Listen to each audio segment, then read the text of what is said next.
It's Grapsody with Will, Phil, and Reg, trying to keep it real instead of what you usually get from these talking heads.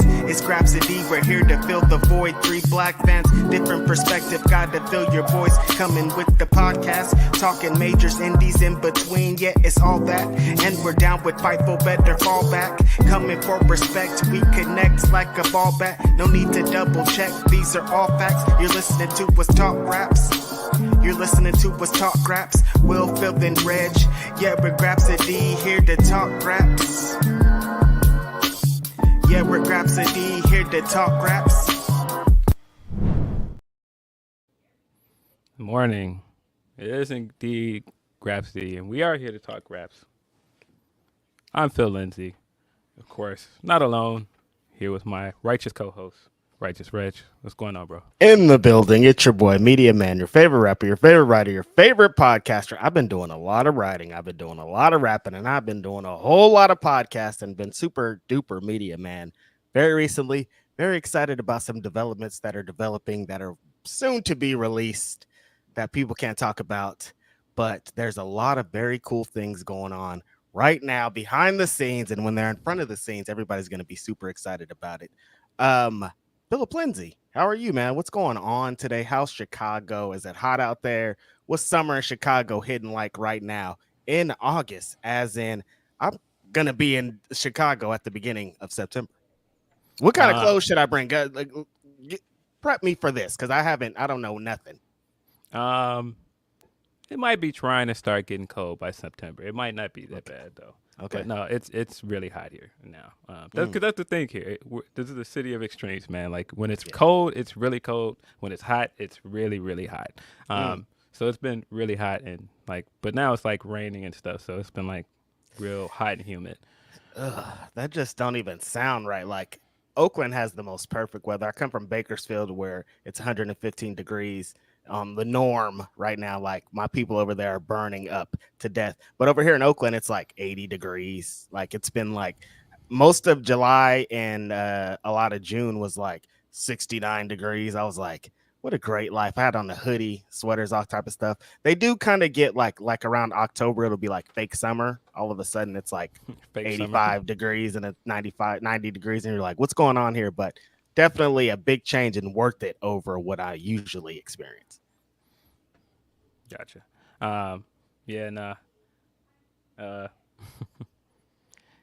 Yeah, it's like I said, it's good weather. It's been very clear outside when it's not raining. Like I said, can't beat summertime Chicago. It's always a bunch to do in the city. Summertime shy. You know that, man, every time I hate that he is synonymous with your city because every time you say Chicago, like immediately the first thing that comes to my brain is Kanye West lyrics. Like every time, like I could connect to Kanye West lyrics to like all kinds of Chicago stuff. How do you feel that he represents Chicago so much as where he is now? I mean, I don't feel like at this current moment he represents the city. I guess because I'm here. No, not now. Yeah, but definitely not now. I mean, look, we've got a few problematic people that are synonymous with the city at this point. What's up with it? What's up with the water in Chicago? I know, man. No, when somebody called Lizzo R Belly the other day, I was dying. Come on, man. Come on. I was like, wait a minute. Y'all got to calm down, man. Come on, man. There's lines here, and they have been crossed. Nah, somebody definitely called her R Belly on Twitter the other day, and I was like, oh my God, guys, let's relax. Get me out of here. Is she from Chicago? No. Oh no, it's just linking it because I thought about R. Kelly and R. Kelly is synonymous with the city, but he is. All of the Lizzo drama people have been kind of going crazy on her. But no, when I think Chicago, I think so many other guys, the greatest basketball player of all time, definitely, like a bunch of other things, but of course Kanye's on that list, man, but not as fun to be a Kanye fan as it used to be, man. I used to be pretty big in my Kanye bag, but it is what it is. This podcast could have been very different right now. We would have been singing the praises of this man every podcast if he would have just stayed in the path, keep going to where the promised land was, and he was like, nah, got different ideas. Nah, man. I just seen somebody in the chat saying Wyoming can claim Kanye. He is They out can in have him. Wyoming. They can have him. He is out in Wyoming. Hey man, but listen, my favorite rapper still is here in Lupe Fiasco. So Yeah, that's right. He does also, I guess, kind of the same thing. You can connect a lot of Lupe's lyrics to Chicago, so he is a good representation. Speaking of hip hop, wonder if Busby is here in the chat because his favorite rapper released a new song. Have you heard it? There's a new song. There's a new rapper on Shady Records. I don't even efforts. I should probably get his name, but Eminem released a verse on there, sending some shots at legendary hip hop pioneer Melle Mel. So I listened to this verse, Phil, and so Eminem gets into this because Melle Mel is like, you're a culture vulture, you're privileged. The only reason that you got into the position you were in is because you're white. And so Eminem comes and says, you're right, I am a culture vulture, but I got us to the promised land. That's how I read it.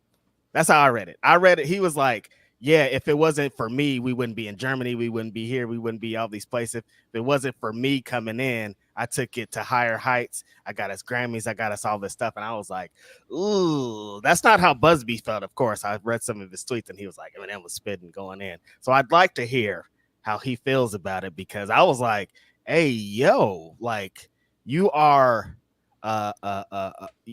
you know what I mean? You're not out here. You can't talk to Melle Mel like that. There's some people you just can't talk to, like, because if it wasn't for Melle Mel, there wouldn't be an Eminem, there wouldn't be a Righteous Frizz, there wouldn't be a Q-Tip, there wouldn't be a Kanye West, there wouldn't be a Lupe, there wouldn't be none of this. So like, it was kind of wild. That's how I took it. I don't know. I like to hear how other people felt about it, because I was listening to it like, yeah, you're confirming, I think, what he was saying. I didn't listen to it. I saw some of the bars, the excerpt from it. I saw the bars that he shot at Game, and I was like, oh, kind of hit for the juggler, because he essentially was like, yeah, I don't hear, because you know the criticism of we hear all the time. I don't hear your music out. I don't hear your music in the club. And his response to that was like, man, I keep hearing y'all hear my music in the club. Y'all hear y'all music in the club because y'all still performing in clubs. And I was like, that was a bar. Yeah, that was a bar though. I was like, oh, ooh, tough one. But I didn't hear the Melle Mel stuff. I don't understand the Melle Mel beef with him either. I saw somebody else talk about it. I saw someone say that he called Melle Mel a boy, and I'm like, you know, a little bit wild. I don't know about that. A little bit wild. Yeah, I don't know, but again, I haven't listened to it, so I can't fairly criticize what he's saying. I do think that he, of course, has benefited a lot from being a white rapper. Yeah. And I'm sure he knows that. But to be like, he's the guy that made us a global phenomenon. Nah, you capping on that one, buddy. That's a lot. That's a lot. That's going a lot. No, there were other rappers that were making a name outside of this country. Like, as somebody that's traveled internationally, and I see hip hop fans, nah, you capping. Like the way that them people are going crazy for Wu-Tang in Japan is like, come on, man. Like, that was before he even got to the game. You know what I mean? Like, if they were already like Wu fans in 1995 across the globe. And that's just like the beginning. You know what I mean? Like, there's so many other people that established their careers or elongated their careers by because they're so known and well loved overseas. Yeah, man. Look, M is M, man. Like, yeah, M's a legend. One of the greatest rappers of all time, for sure. But you're one to help make this thing global. I don't know about that, buddy. We talking. You know, we're gonna talk about the Cody Rhodes documentary, so we know about some capping out here. Like, everybody be capping. You got to get your shit off when you have the time, because that's the only way that a battle like this with Melle Mel is gonna work. Because if he just came on and was like, "Shut up, Melle Mel," like, you gotta like put some sauce on it. Listen, man, and we've talked about this before. A lot of the best rappers are liars, man. Yeah. Get your lies off. Like, man, how many times have we listened to Hove lie on the track? Like, come on, man. So many times. No, he's getting lies off. By the way, I seen Hove take that picture this week with his niece, TT, that is in several J verses. And she is 24 years old. And I'm just like, yeah. Yeah. What? That's what it's like, man. That's time. Time is out of here. Time is out of here. Yeah, our favorite rapper is live. One of my favorite songs is Jadakiss. We gonna make it, and he says that his walls do a 360. Your walls don't do a 360. What does that even mean? Like, how does that even work? Like, he still has never really explained what that means. We've let Kiss get some crazy stuff off, man. We have, man. We've let him get some crazy stuff off, man. I love it, man. Speaking of that, I watched this documentary. I was tweeting about it a couple days ago called Mixtape on Paramount Plus, where they discuss hip hop mixtapes kind of from the beginning of being just tapes from the park of hip hop. We started it in the park to like DJ Drama getting arrested for having bootleg CDs in his the canon and all that stuff, going to jail from that to that. And it's a really dope documentary. And they talk to every single dope DJ and mixtape legend that you would expect. DJ Clue, Who Kid, Kid Capri, DJ Enough, like all the great ones that you could imagine. Like, remember when DJ Clue, the professional tapes would drop and they were like mixtapes, but they were in the stores. Man? DJ Clue. I'm saying, man, explanation. Like the game was different. You know what it is.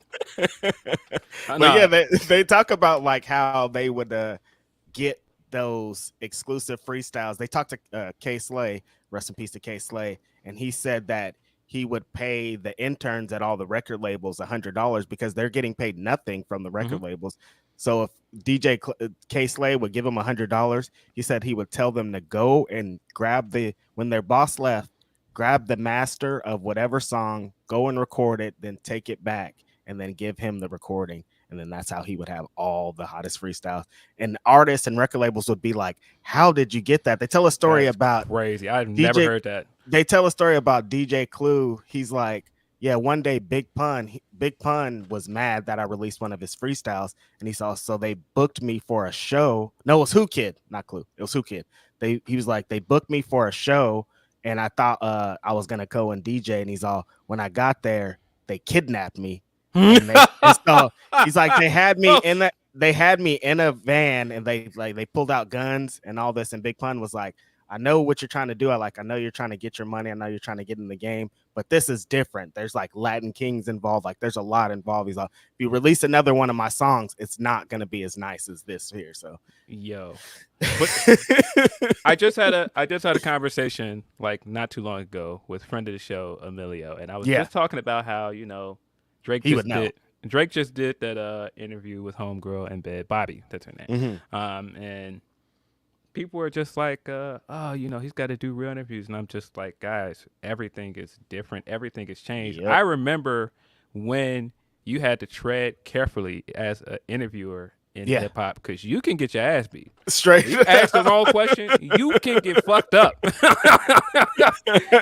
That's how on both sides too. Now it wasn't as sweet as like you could just go in and talk crazy what you want, or like just going to the radio station. Like it was a different game out here. Like you were going to random hoods and random places that you've never been before. Bro, it was different.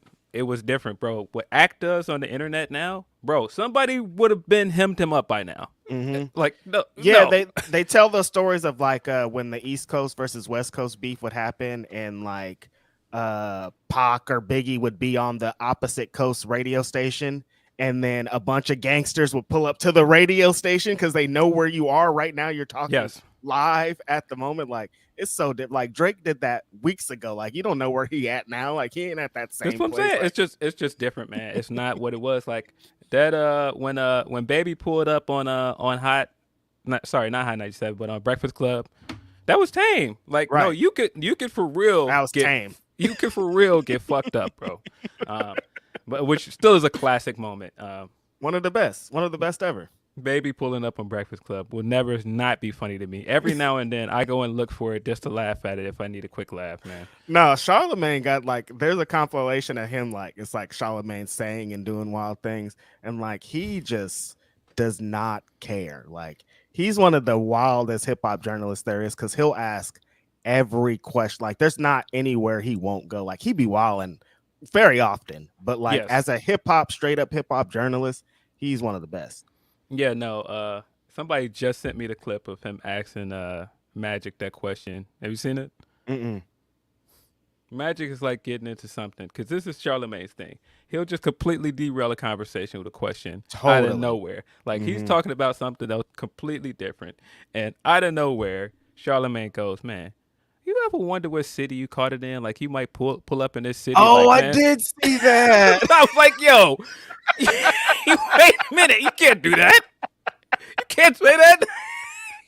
Like, I don't think you could do that, Phil. You can't ask can't Magic do Johnson that. like, do you you ever wonder what city you caught it in? Like, damn, it was that one girl. Like, I don't think you could say that. Like, yo, it's that one girl. I'm gonna go find her. Like, yo, you can't do that.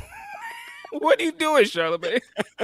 There's lines, I think, like when we do interviews, Phil, they prep us before we do the interviews. Like, I think that's usually the line for Magic Johnson. Like, I that's probably like an unspoken one. Like, you probably wouldn't, Yeah. Oh my God. Yeah. No. He's got so many sound bites of him doing something crazy like that. Wild dude. But again, he's another one of those dudes where it just used to be different, man.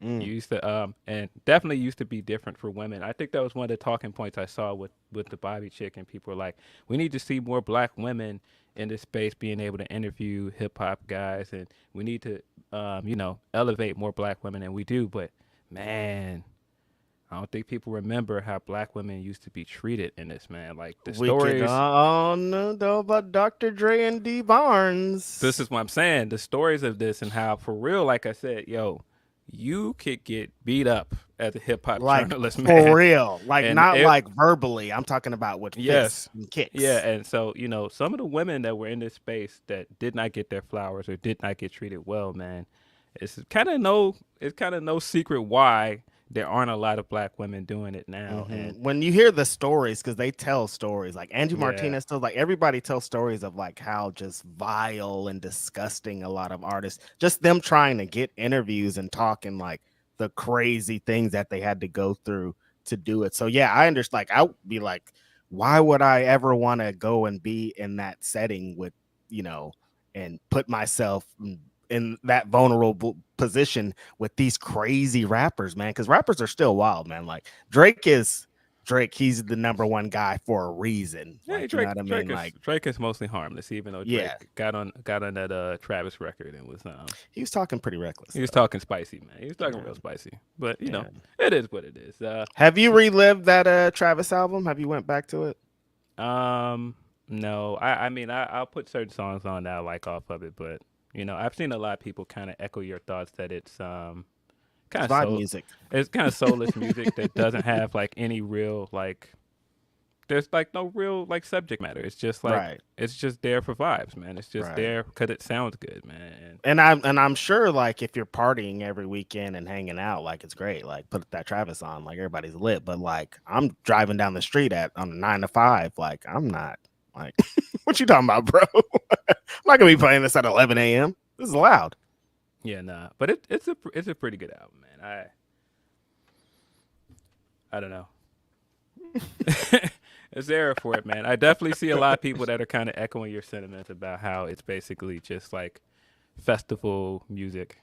But I get it. I get the response that people are saying. People are like, well, he's never been about that. Like, it's always like, what do you expect from that? But it's like, you can like grow or like do something different. Look, Travis is a brand now, man. And because of that, he's going to keep making the same music. Because he's gotten endorsements. He's gotten the festivals. He's gotten all the big bags from doing it. So why would he change? But I kind of feel like, like, when did his first album come out? Because like your fans grow with you too. Like your fans are older. Like I know you definitely have young fans. That's established. But like your core fan base is older. They're 10 years older than when you first came out. So aren't they going to want something different? I don't know. But then I get like caught up because people kind of have the same argument say about like Pusha T, like, oh, why is he still doing coke raps? Why is he still talking about drugs? And I'm like, no, man, do it forever. Like I don't want to hear Pusha T talk about that. I'm still trying to get the coke raps, bro. I'm saying forever. I don't ever want to, like, if Pusha T comes on a rap and doesn't rap about cocaine, I'm gonna be like, what is this, dude? What are you doing? Where's the cocaine? So I do understand it. Nah, if Push ever got on and was like doing like his version of "I Need Love" or something, I'm like, nah, bro, we can't push. Let's knock I'm it off, sorry, bro. Like, let's change this up. Luckily, at his rate, and people are still coming at him. I don't think it'll ever happen. It's been so funny that because I've been seeing people be like, "Oh, what happened to Jim Jones and Pusha T?" But people keep forgetting about that video that Pusha T released early in the summer, where he said, "I'm going to be busy if it wasn't for me being busy doing these shows, getting this together, I would be tearing y'all up." He said that. He did that little gym thing just to be like, "I'm outside, bro." They think Pusha T forgot, Phil. He's not gonna forget. He don't forget nothing. He don't forget nothing, bro. He will be back with those bars, man. He don't care, man. He'll be back. I guess it's just this time, this generation of everybody wants it quick. Like they were like, all right, Jim Jones released his. We need pushes now. Are you in the studio? Yeah, it's hard, man. It's hard to write raps. People don't. Unless you're Hove and you supposedly don't rap. You don't write, rather. Yeah. We'll never know, and like forever, it doesn't matter. You're number one. That's the. There's all the rappers. Everybody's the best. But if he did that, even if he kind of did that, whatever he did, you're number one. Like if you came up with that off of not having a pen and pad or whatever, coming to the studio with the raps in your head, and you created all of that, you're number one. How? For sure. That's magic. Definitely. But you know what it is. If you want to contribute to this show and you want to get your questions asked, send us your super chats. And if you want to send us your humper chats, you can send us humper chats at humperchat.com/fightful. I believe we had some humper chats early. Mm-hmm. I can jump into those if you want, or I think we got some super chats. We got a couple super chats. Yeah, let's start off with the supers. Glassdoor Gamer says, Punk greater than Cody. Tell me when I'm telling lies. I mean, for my personal taste, I'm a Punk guy, but you know, I really like Cody too. So I like Cody too. If that was the debate, I definitely catalogs, history, and all this. I'm picking Punk, but just because they're different, they're so different. They're not even really a comparison. I feel in my book. Yeah. The homeboy Van Twinblade says the power of Bill Bashington is so strong he can make Sheeta win the belt while being on vacation. Love to see it. Also, Cody Lane versus Ray Phoenix was fire from Glory Pro, I'm guessing. Yeah, no. All those people that are like, man, Will Washington. Yeah, I don't think he's on vacation this week, guys. Like legit on vacation. He was swimming with dolphins. We all saw the pictures. Shout out to Will Washington outside on vacation. Looks like fun. I want to go on vacation because vacation's great, especially when you have like a cool family to also be with and kind of get away from all the drama that can be in work. No pun intended, you guys. Yeah, nah, those pictures were hilarious, man. This guy is just not like a real person. Like I just immediately imagined him like because he's got the one where the Dolphins had the fence out and he's like and I could just picture him like going around in a circle like under the sea. Under the sea. Will Washington doing a circle with the dolphin is crazy. Good times, great memories, man. I've never swum with the dolphin. That's wild. What the dolphin say? What the dolphin say, Will Washington? Shout out to our homeboy. Glassdoor Gamer also says Punk equals Twista, Cody equals Kanye. I guess. I mean, you know, I don't know if Cody is as problematic as Kanye, but then again, you know, we never know.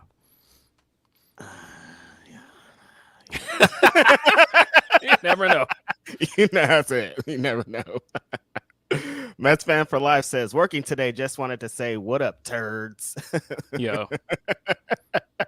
What a guy, man. Who would say that coming into a place about to beat a kid up? What a guy, man.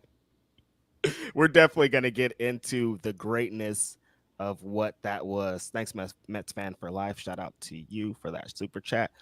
Jake Salazar starting out the day, our homeboy. Where's Kid Rock rank on the top 10 rappers, Reg?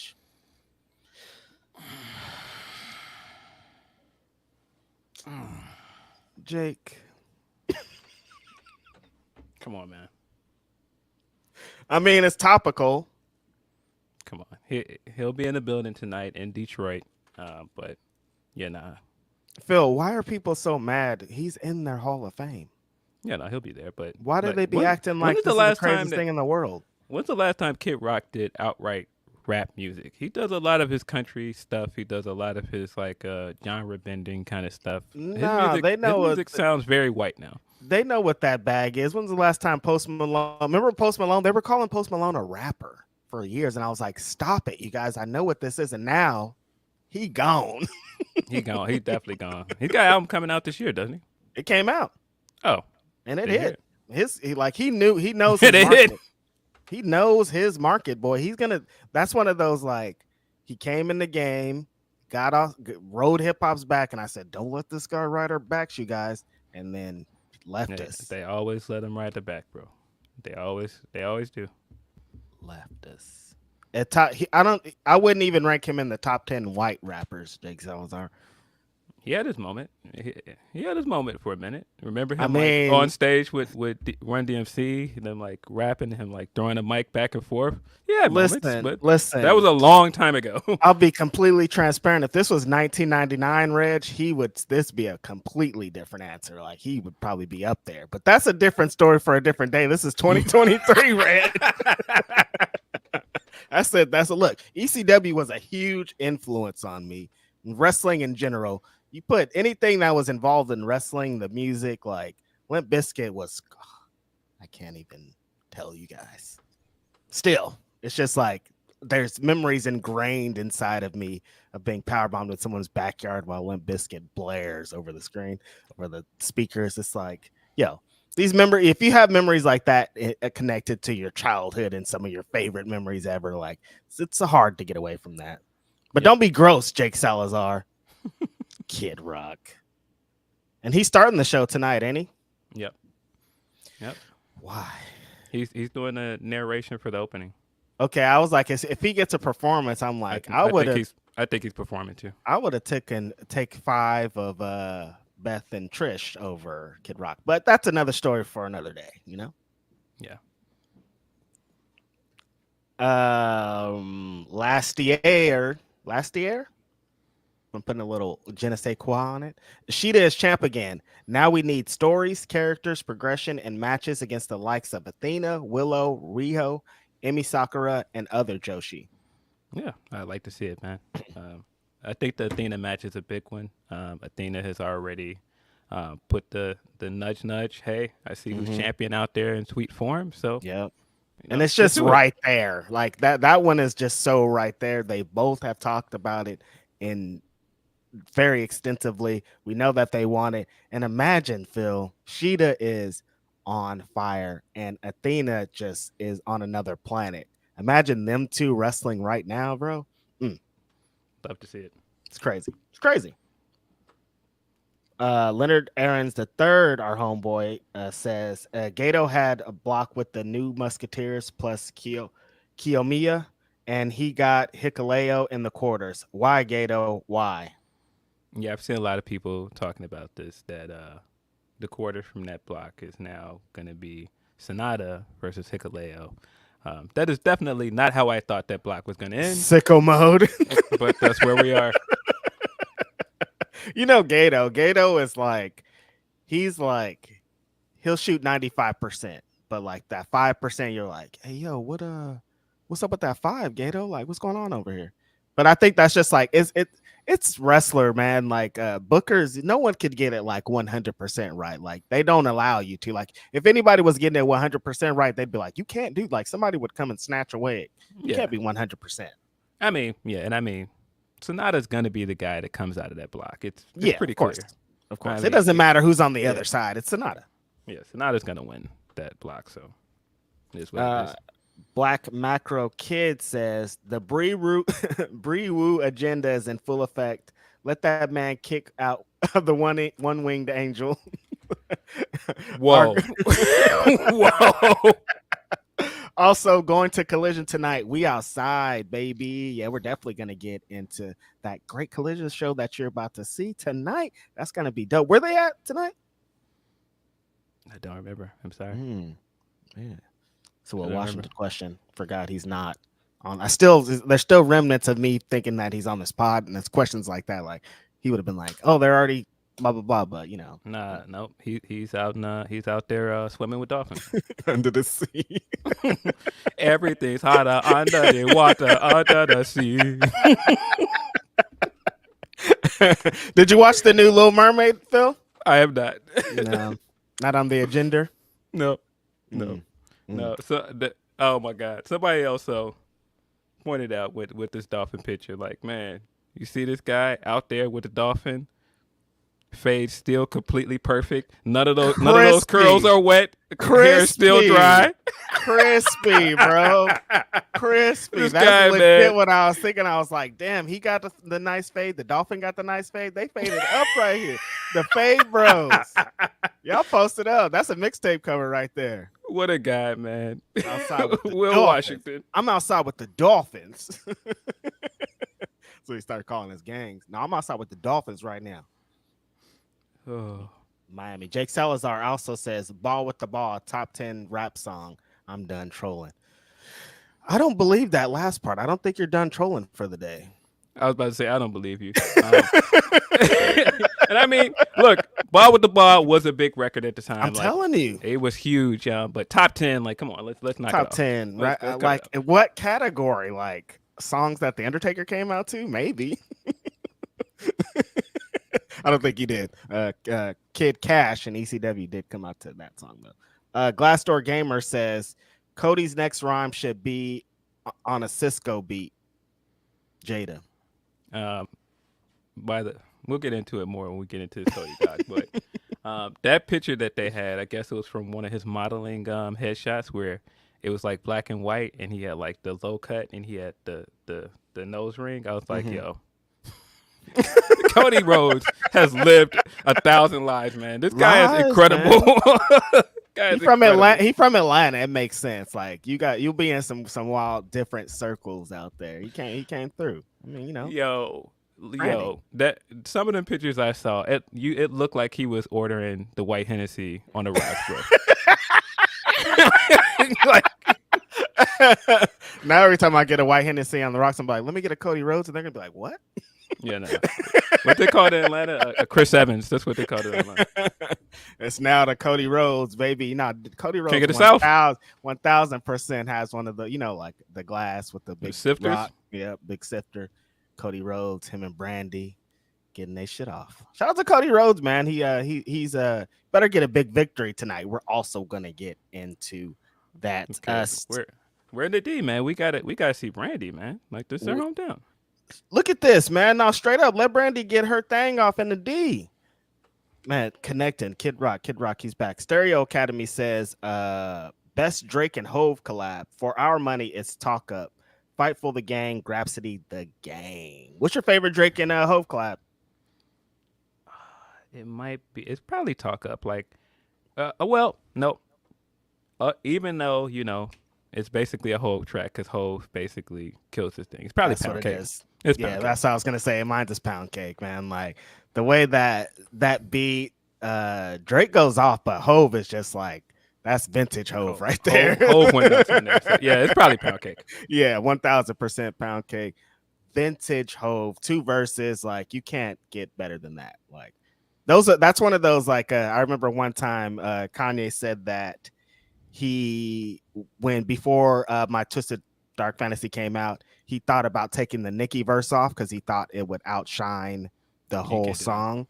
And like, I'm like, I mean, you know, like that's one of those songs for Drake. It's like 2 verses, my guy. Like you going crazy. Like they're not gonna hear nothing about me. That's one you might think about throwing out. But yeah, that's a wild thing to do. Imagine like that song without Nicki Minaj on it. I think I like Kanye West's verse better on that song, but just me.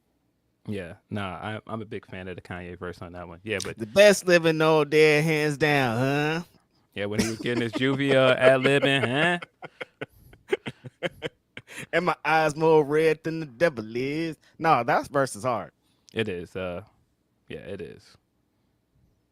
Myron Kidd says, with all the money that WWE makes, they couldn't get Eminem. I mean, good question, man. They are in Detroit. We did just talk about Eminem like very recently. There was that collab that they had a couple years ago where he did like the soundtrack for the video game or something like that.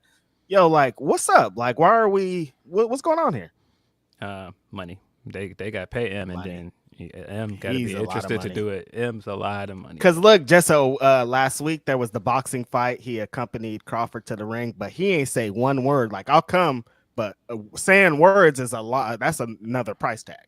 No, I was dying with people like, why did he even have a microphone if he wasn't going to rap the words to the song? I'm like, nah, that's a different invoice. That's a way different invoice. That's a different invoice, bro. You got to pay me a second check for that. They handed him the mic, and he was like, "Where the rest of the money at?" Which, by the way, we all said on this podcast last Saturday when somebody asked who we thought was winning this fight. We all were like, Spence. Boy, were we wrong. Boy, that boy Spence got his ass whooped, bro. Oh my God, Crawford he was playing with them, bro. There's those clips of him talking to his systematic, man. bro. I'm like, yo, this is systematic beating. The Martin meme was real after this, where after Martin fought Tommy Hearns, the next day he had the big head. That was Spence. It was a good fight, but good fight. Nah. Spence got dominated, man. But I don't know. People are like, "Oh, Spence needs a rematch." I'm like, "Does he? That was crazy. I wouldn't even want a rematch after that." Well, Spence said he wants a rematch, but yeah, nah. Crawford came out there with the game plan. He was counterpunching this man into oblivion. When he had that clip, that soundbite afterwards, where he was like, "Yeah, I felt his power at one point." He was like, "Oh, that's it." I was like, "Yeah, nah." Nah. Bro. Do you think I want to have a rematch after somebody says that? Yeah, you felt my power and that's it? Nah, that's good. It. I think I can handle this. Nah, bro. Nah, I'm cool, man. You got it. No, bro came out with the fishnet. Like, nah. That was a masterclass of like, this is boxing. Like, we're so used to our generation. Phil is like Mike Tyson. Like, every fight is like, if it's past the first round and somebody ain't knocked out, what's going on here? But like, it's evolved so much past that. This was like a master class in how to counter. Looks like you're in the Matrix. Hit combinations, uppercuts are just like, oh my God, that's nasty. Yeah, very good fight. Shout out to Crawford, man. Boy, were we wrong. Sorry I doubted you, sir. Sorry. A lot of people doubted him too. That's the crazy part. It wasn't just us. It was a lot of people that were like, oh no, I think Spence is going to get him out of here. No. Yeah, sorry, man. No. I clearly had you fucked up. I'm sorry. My bad.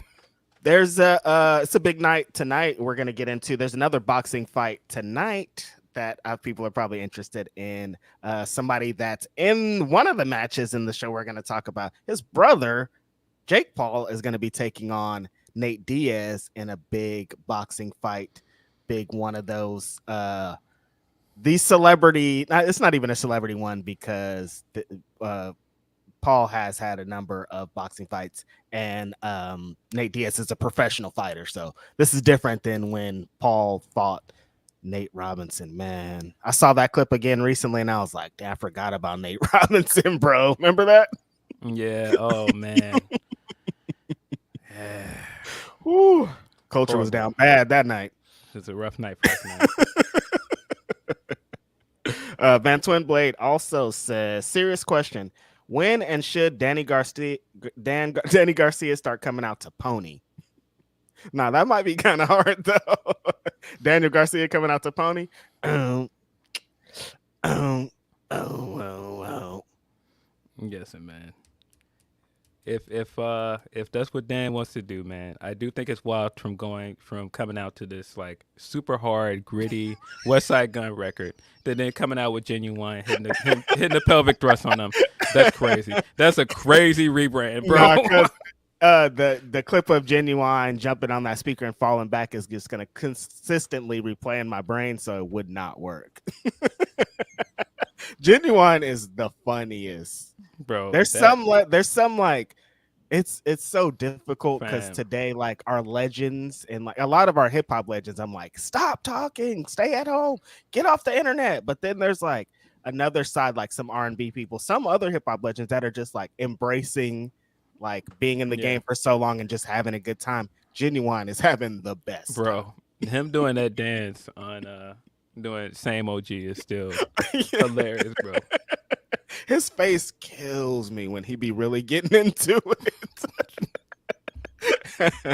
Shout out to Genuine, man. He gonna be able to do Pony to the end of time. Like, Come on, as an man. artist, you would love to have a song that, like, no matter what, it's been so long. I think Pony came out in '96, maybe. Yes. And it rings off hard in 2023.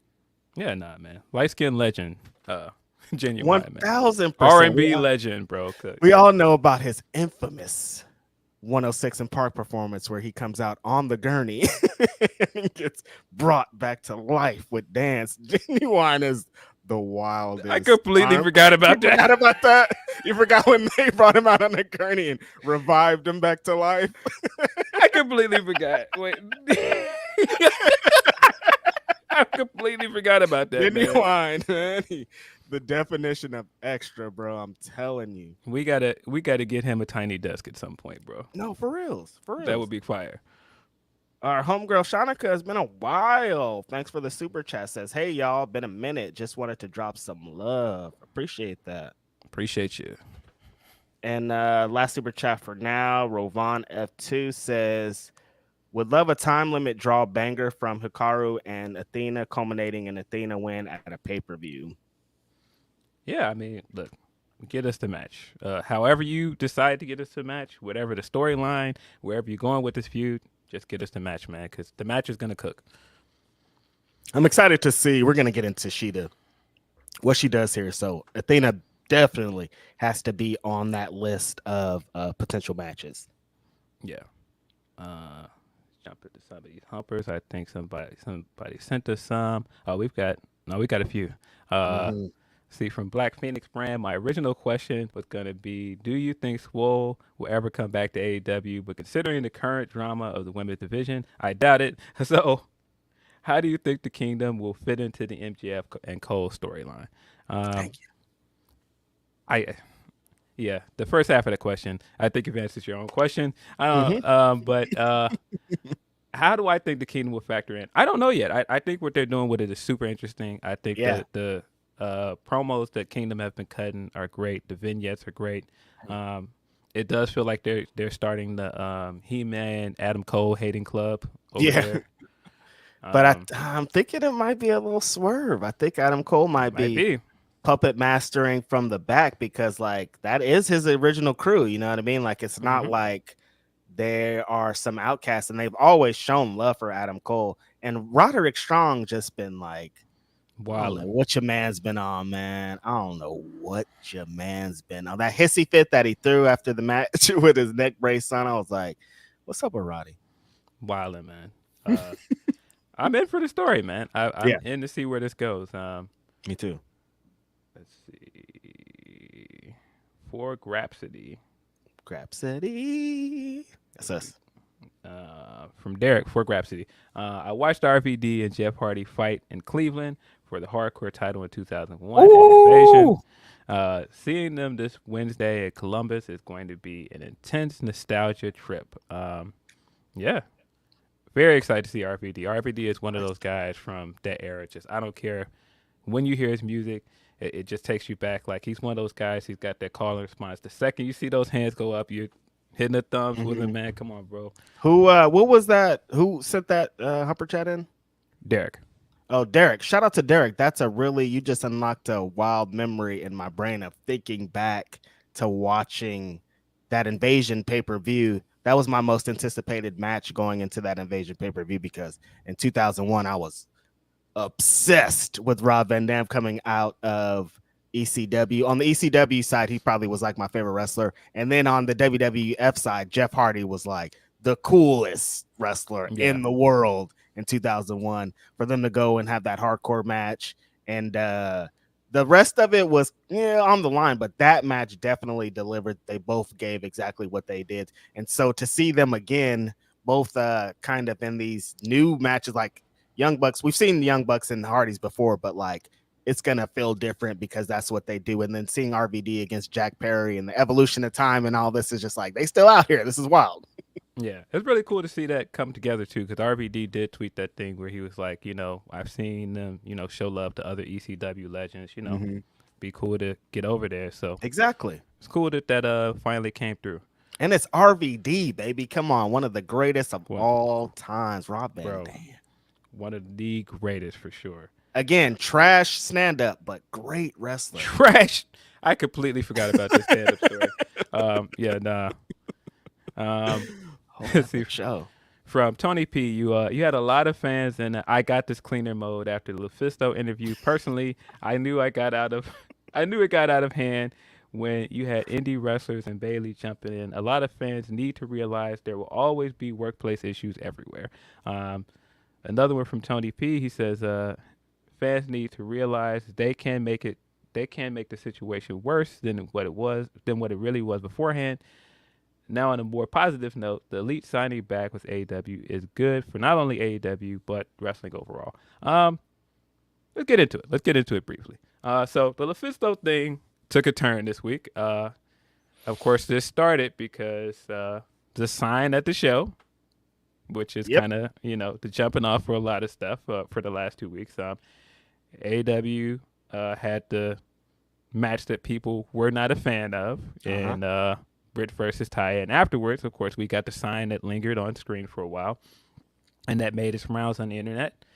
And in response to the picture of the sign, LuFisto gave her take on why women's wrestling isn't taken seriously over there, why it's not booked well. And, that tweet went viral. And then from there, Sean answered the question about it in a Q&A for the Patreon.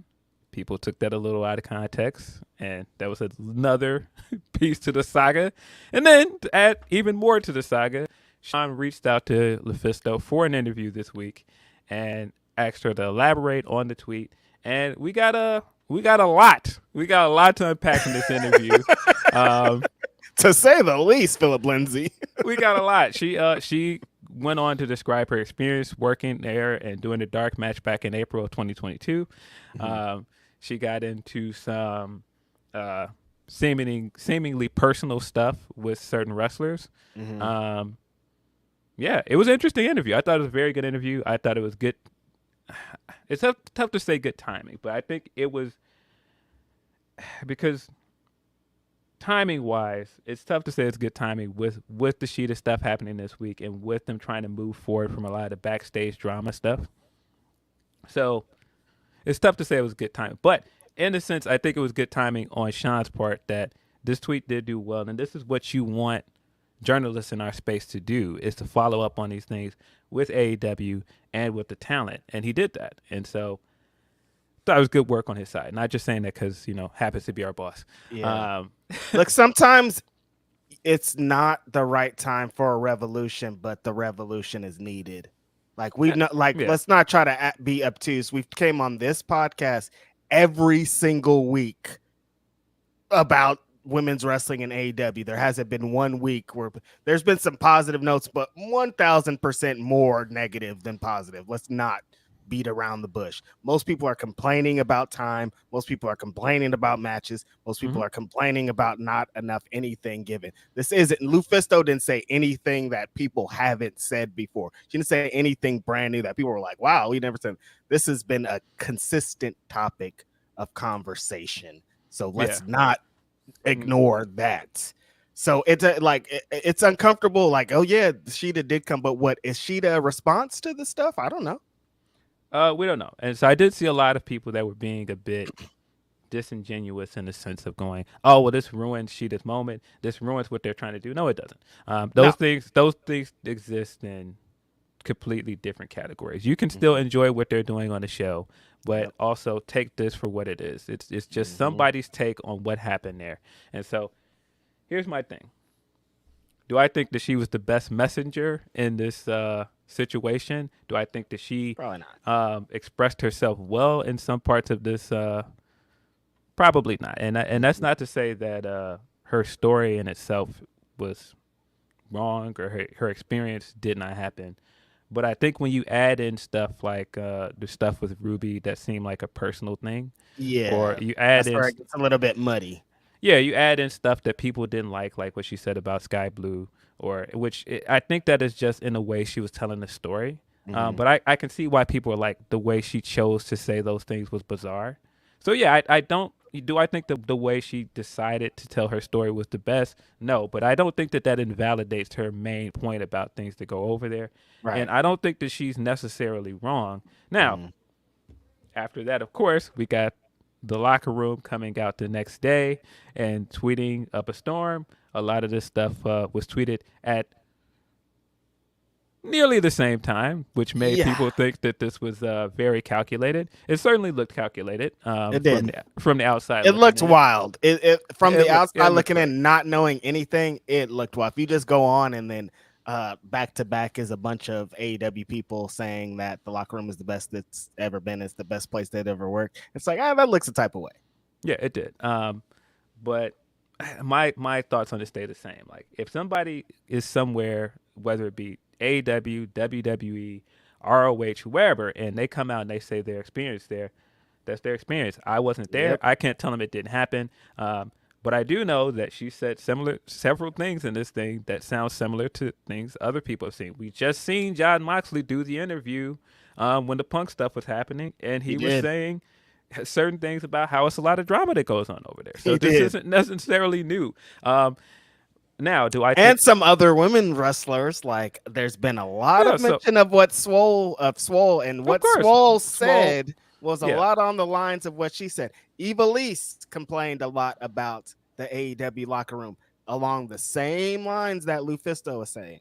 Yeah, and I mean, look, I get that people don't think that Ivelisse is, again, the best messenger for it to come from. I know that some people have decided that they are dead set against Swole, but Swole did say similar things. I just think that people have to stop taking these things so personally. I keep saying all the time, you don't know these people. You don't know Lufisto. You don't know Ruby personally. I think it's good that people did stand up for Ruby. You know me, big Ruby Soho fan. She was great. One of my favorite interviews we've done. But at the same time, I don't know Ruby. I don't have a dog in this fight. I'm not taking sides, and people have to stop doing that. I wasn't there. People have to stop deciding, all right, I'm Team AEW, so anybody that says anything negative, a pox on them. Get out of here. I'm siding with all the people that are over there. It's just like, yo, you just don't know anything. And that's why I tweeted yesterday what I tweeted. Like, and I think people might not have understood what I said, but I'm like, no, of course not.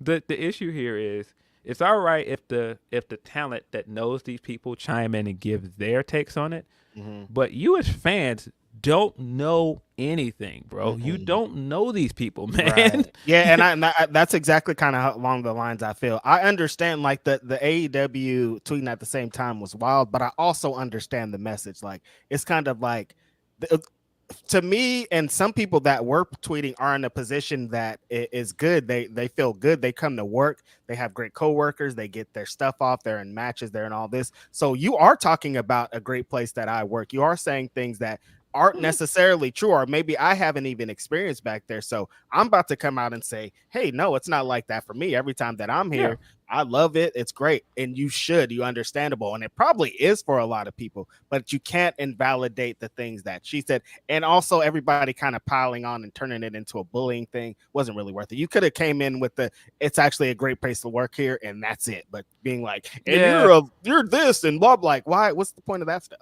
Yeah, I think, yeah, that's why I'm like, if people are just like, no, this is a great place to work. I've never had anything but good experiences. Of course, that's their take. That's their experience. You can't invalidate anybody's side of the story. Everybody's going to have their side of the story. But I've learned a lot in covering wrestling and talking to wrestlers is that there's always more to the story. There's always more to the story than we understand. And I very much understood that listening to Lufisto talk. I understood that watching other people give their takes on it. And that's why I'm like, yo, it's just what this person's side of the story is. It's not worth me attacking the person because I'm just like, nah, that didn't happen. I don't know that it didn't happen. I wasn't there. So now that didn't happen and you're dumb. Like, wait. What? Yeah, Yeah, so we deal with yeah, Twitter trolls like that all the time, and it sucks, and I hate it, and I don't like it. It's like you could be like, "Hey, no, I don't like your takes." That's it, and move on. But yeah. I don't like your takes, and you're a dumb idiot that'll never have a rap career. Like, wait, what does my rap career have to do with me talking about body slams? You know what I Yeah. mean? It's like, Yeah, I mean, it's unfortunate because I like a lot of people involved in this drama. It's the same thing when we talk about a lot of this backstage drama. Um, I, I think LuFisto is a legend. I saw a we lot of don't people, know, Phil. We don't know nothing. but like I saw a lot of people saying that who is LuFisto anyway? Listen, this woman is a indie wrestling legend. This woman has been wrestling since 1997, 26 years in this industry.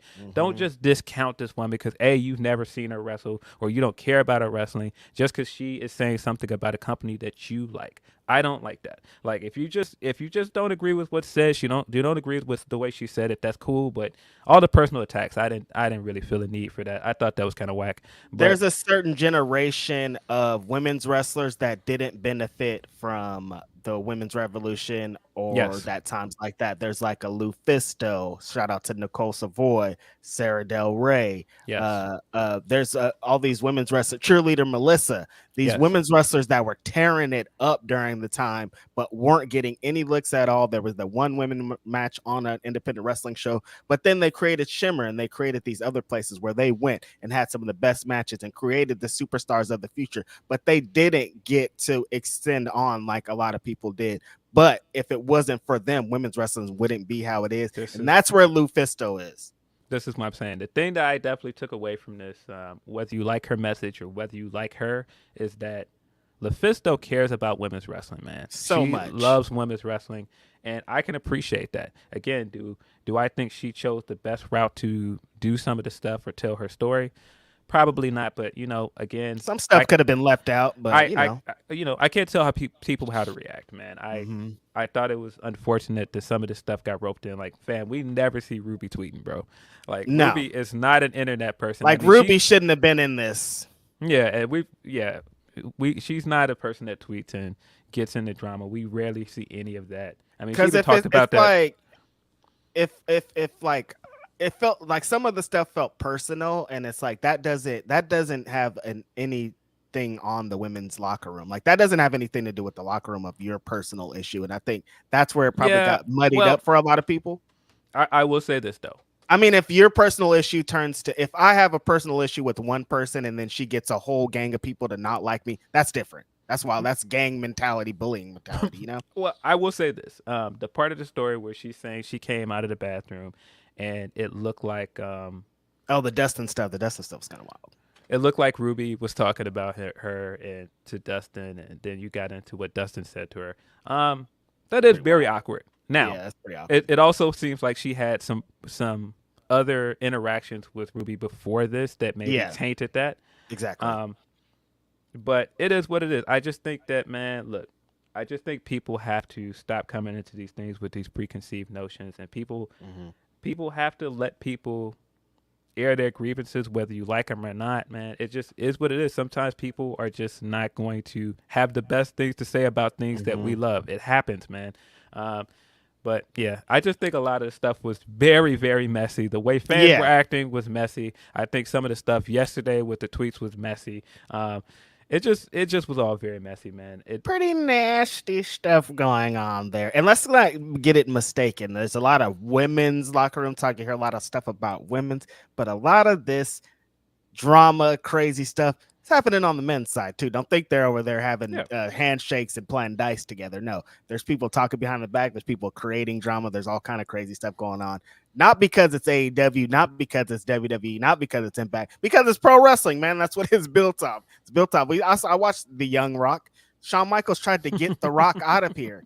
The people at the top are going to try to protect their spots at all costs. And if a wrestling indie legend comes and she's cooking, she might take my spot. So maybe I'll do something extra. Not just LuFisto, anybody. A new young independent wrestling talent comes in, they're cooking, they're tearing it up. Like, yo, whose spot are they going to take if they get signed?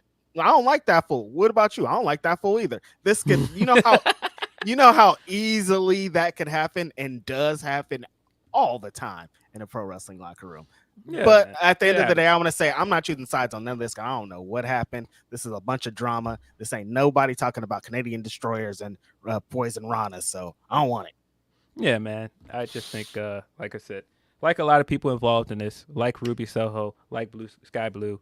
Um, I just think again, it's just unfortunate, but that's the thing about life. You're always going to come across people that either you don't get along with, or there's going to be misunderstandings. Hopefully, this blows over. I just don't like to see things like people attacking wrestlers based off of just them giving an account of what they experienced somewhere, man. Exactly. And Phil and I did not want to get into this at all, but we knew that we had to, and we have a It would have responsibility. been really weird if we didn't get into it and we talked about the swole stuff when it happened. And I mean, we've got other stuff to talk about with women's wrestling on this show with WWE. Yeah, positive things. And so it would have been weird. Or negative things in the WWE sense. I don't know. Yeah, I just think that people just need to just kind of chill out all around, man. Like I don't know, man. Like even the stuff after that interview where she tweeted and she talked about how she she talked to someone over there for an hour and she gave her account of the Thunder Rosa and the Brit stuff, and people were all upset about that. And I'm just like, yo, if she spoke to somebody over there and somebody told her this, I don't know, man. That's kind of how these things go. It's the telephone game, Some things happen, and maybe it's true, maybe it's half of it's true, a little bit of it's distorted, but that's what happens in the telephone game. Telewrestler. You get some truth to it, but something gets misconstrued or misunderstood. Because sometimes by the time I get the story, I'm the 20th person that got the story, and it's changed halfway. Absolutely. Somebody put some sauce on it at some point. They're like, and then at one point they drop kick, and you're like, wait, what? When did this part come in? Yeah, it happens, man. But yeah, I mean, it's all unfortunate. All unfortunate, man. It's unfortunate that somebody as respected as Lufisto couldn't come over there and contribute to that roster or contribute to the division, even if it was just coming over there and doing dark matches and doing something else. But it's really just unfortunate that we never get women's wrestling moments that are positive that get this much talk about them. Like when positive things happen, they don't go as wild as this. Like the negative stuff happens, then it's the talk of the town. So I mean, we do. It's just you know what it is. People like mess, man. People like to y'all know what this is. Yeah, people love to talk about drama, man. So that is our easy peasy go. Take on the Lufisto stuff. I'm sure people won't agree with certain things we say, or don't. They'll have their own take on it. But no, that's the beauty of this stuff, man. You can have your own opinion. You ain't Phil gotta Lindsay agree with us, and Righteous Reg, not Fightful, not Sean Rossap. That's us. Yeah, you ain't gotta agree with us, man. Like I thought Sean handled it the best way that he could, both the interview and everything that happened afterwards. Look, if it wasn't Sean, it was gonna be somebody. Somebody was going to get that interview, and I think it was a timely interview for as. And that's not shooting anybody bail, but like if he's a journalist, like if he wouldn't have done it, the same people would have been like, "Well, why didn't Sean talk to him? Why didn't you get her side of the story?" Because that's what the game is. Exactly. I think that's the important part of this too. To just act like, oh well, why do we even need to hear this? Like, why aren't we giving her the platform to tell her side of the story? Whether you agree with it or not, she should have been able to get a place to tell her story and vent. And we get stories from we hear stories from wrestlers that have been in the game for 2 months and that were on Dark and they have interviews. Like, this isn't crazy. And don't act like Sean or Fightful or anybody was trying to reach for some story, because this is the game. Don't try to act like this is all of a sudden some wild thing. Like, oh my God, you got a story? You turned something into... Come on. Yeah. But, as I always said, some of this stuff wouldn't be as big of a deal if the women's division stuff on television was doing better. This stuff wouldn't be as big of a deal. It wouldn't be talked about as much if the women's division was doing better. Right. So, it's one of those things that it goes hand in hand, man. It's unfortunate, but it is. It's a consistent, constant thing. Like, we're gonna continue to talk about it until it's better. Yeah, because I saw people that are like, "Where's this even coming from?" The Lufisto tweet in the interview wouldn't have even happened if that sign wasn't at the show. Don't The forget sign. that part. This stemmed from her reacting to the sign. So Yeah. get back into some Humper chats. So, Yes. we got another one from Tony P. We got have been super funny super chat in there that I'm already laughing at. It could have been a major blow to wrestling, I feel, and could have been taking us back to dark days of 2010s. Also, before I go, Sheeta. Oh, and one more thing, Sheeta. Yeah, big shout outs to Sheeta. Congratulations to her. Sheeta. Huh. From Harley Quinn 93. Can we talk about Max's tweet because math isn't mathing? Is he saying people never in a big promotion are untrustworthy? That any negative feedback from unsigned people is no? Why would LuFisto lie if she has nothing to gain from speaking out? The Max tweet was interesting. I deeply disagree with this idea that because somebody didn't make it, Not fair. Their points are not valid. I don't agree with that. That's not fair. Especially when it comes to women's wrestling, because for a long time, it's hard to get on if you were a woman of a certain body type, if you wrestled a certain kind of way. LuFisto's a BBW. Let's not act like she's like the prototype for pro wrestling. Wait, I wasn't supposed to say that? I thought she's a BBW. The elephant is in the room. Look, LuFisto's a BBW. They don't like that's not the prototype for what they want on television wrestling. And then they're trying to act like, it's been it's been this many years. They just started letting wrestlers like her be on TV and look beautiful. Yeah, she's not the conventional woman that you would sign on for WWE, especially for a certain time period, and she didn't wrestle the style that they wanted. And so I think it's hard to just be like, oh well, you didn't make it, so who are you anyway? It's like I don't agree with that. Like, especially when it comes to women's wrestlers, she had to go and do what she was doing and be celebrated for at indie promotions, because it wasn't necessarily a spot for women like her at some of these companies. They weren't signing women like her. That's just the fact of the matter. So to just what be like, kind of women were? Did I catch you off guard with that one, Phil? No, I was. Nah, somebody's gonna be like, man, y'all saying LuFisto's black? Like, no, that's not what we're saying. What? No, definitely not. Yeah, but nah, man, I just think people, and I know what Max was attempting to do, and that's why he's the world champion.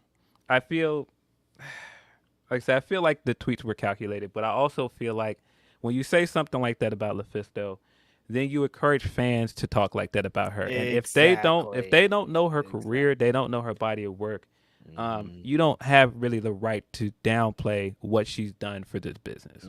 You don't want to be somebody contributing.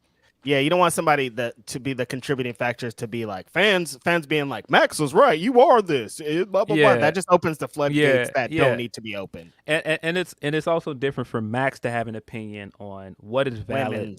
What is valid in wrestling. It's fair for him to do that. I don't think it's necessarily fair for him to speak on women's issues, but I do think it's fair for him to speak on the locker rooms and stuff as a worker. You are not a worker. You person at Twitter that is rah-rahing Max on. You're not a worker. You're not in that locker room. So, no. Not a worker at all because you ain't got no job, Tommy.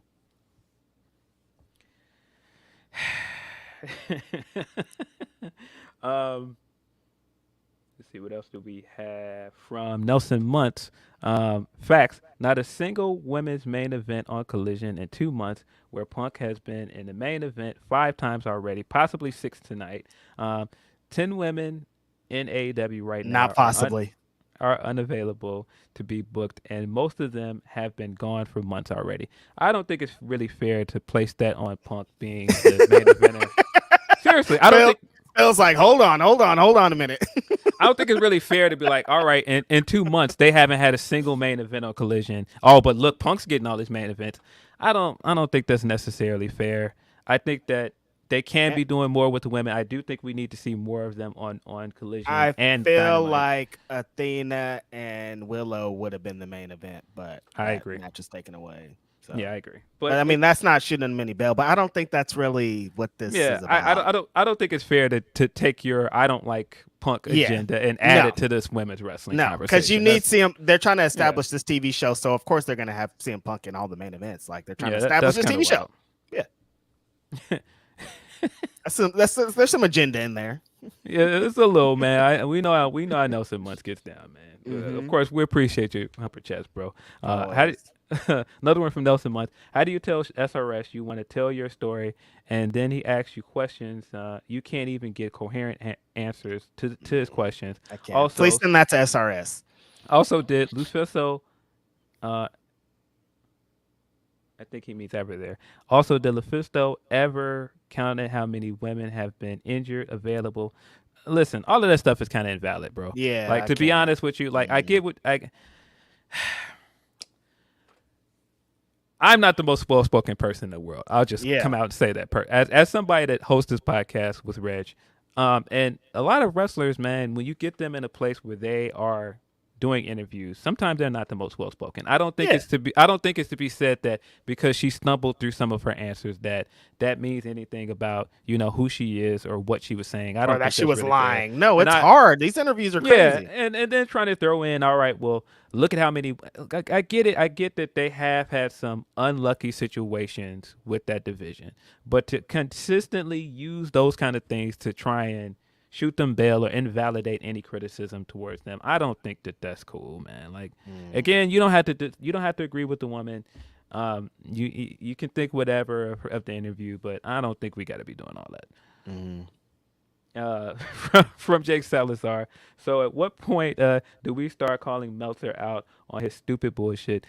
Like, what he doing right now? Y'all are upset today. Like, wait a minute. I don't know what Meltzer did. But what did Meltzer do? I don't know what he did, but on at the same time, we always have these Meltzer conversations. Like, Meltzer is Meltzer. Like, he's done what he's done for this space for wrestling media. So I'm not on that. I don't let him yell. He's earned the right to yell. I don't know. I don't know what we're calling him out for. Another one from Nelson Muntz. It's very telling when you've been in wrestling for 26 years and never wrestled for any big promotion. No WWE, no WWF, no WCW. That's not telling. No That's Stardom. not telling. Blah blah blah. Not even Marvelous. But not telling. It's just a different time. She came from a different time period. I just don't. I don't think that I have the right to say what is telling about what she was willing to do and how she was getting to points where she was as a worker, as a person that's not from this country. Some of the best wrestlers, of the best wrestlers ever never got a shot anywhere. I cannot sit here and judge based on how far she made it in her career, and I'm not doing that, bro. And she's a women's wrestler. There's so many different things, man. You can't. It's just different. I don't feel comfortable speaking on her career. I think that, she never made it, but I do think that she's influenced a lot of people's careers, man. Yes. I think it's unfair to just be like, okay, well, you didn't make it, so that invalidates your whole career. Like, I just don't agree with that. She didn't make it to WrestleMania, but she's on the list of the greatest women's wrestlers of all time. So some of your favorite wrestlers speak very highly about Lufisto.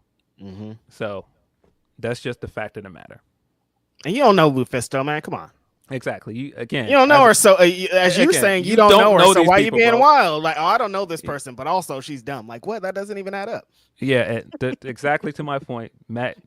Great point. Amazing Red never quote unquote made it, but look at all of the people that Amazing Red has influenced, bro. Look at his impact on this industry, bro. And if you're gonna come on my podcast and say that Amazing Red ain't nothing, I will. Don't even get me started. I've been banned from Twitter from defending Red. Banned.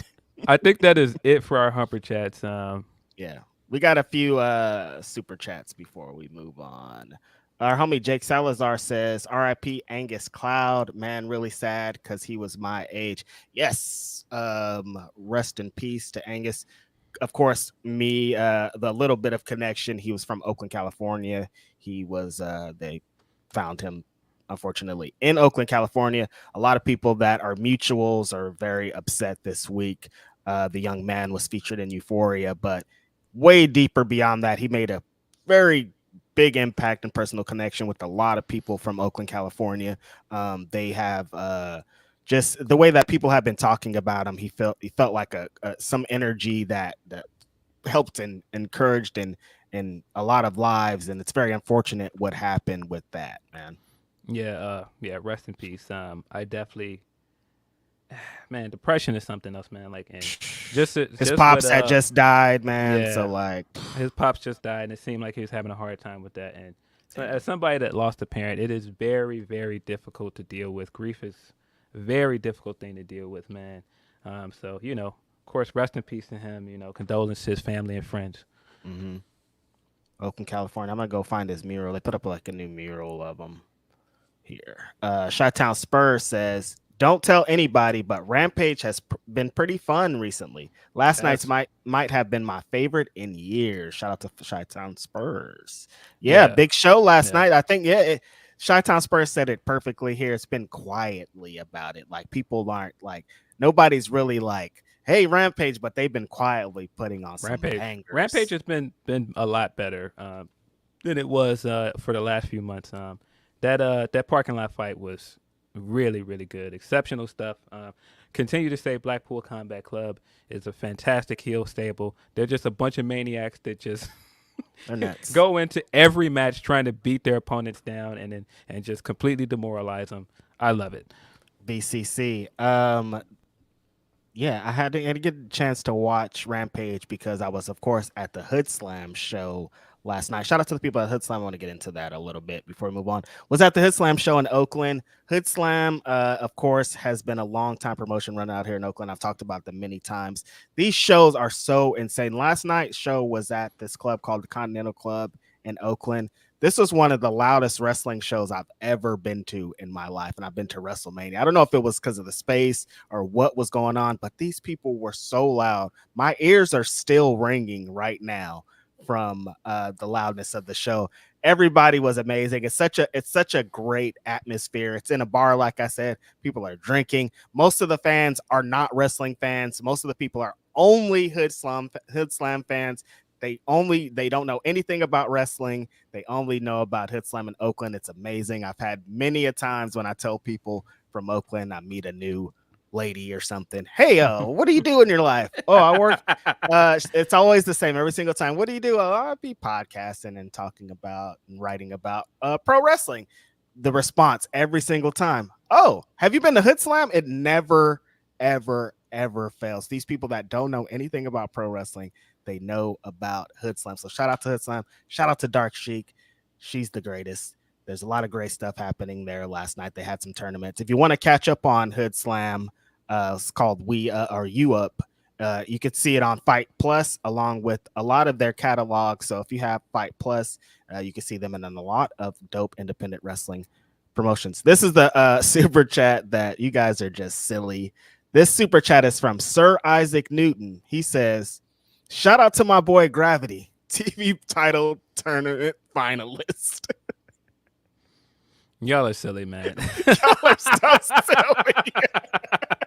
Y'all are silly, man. Isaac Newton sending a shout out to his favorite wrestler, Gravity.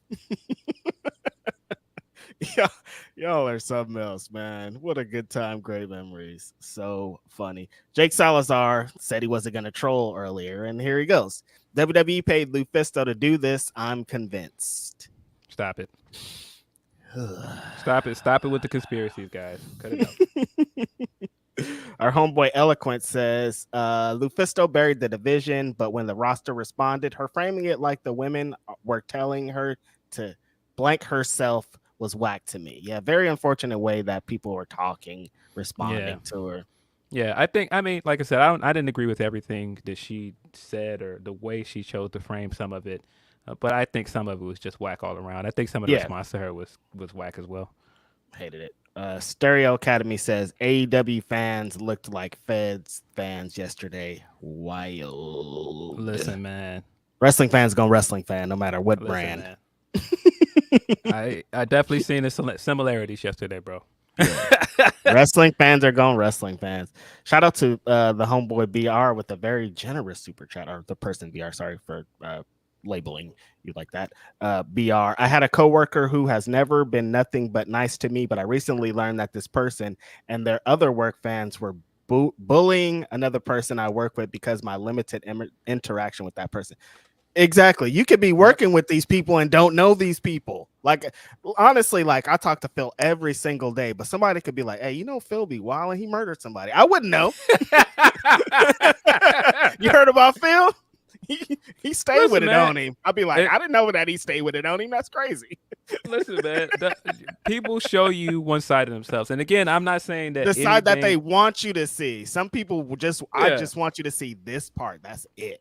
Yeah, so I'm not saying that anybody's take on anything here is wrong or invalid. It's just that, man, some people, man, you just never know, man. You never know what people are doing when they're not in front of you, man. And that's why I'm like, again, you don't know these people.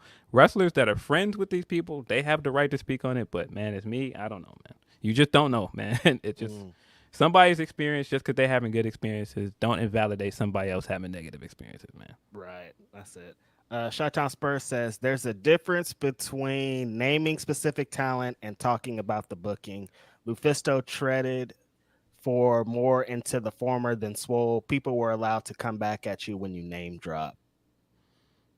Yeah, people that work there, not fans.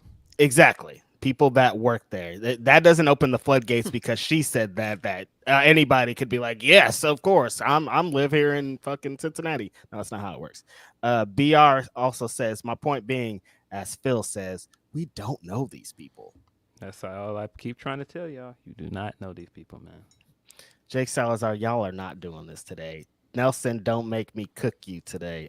Y'all stay over there with that. No, don't make me pull this car over, man. Y'all relax.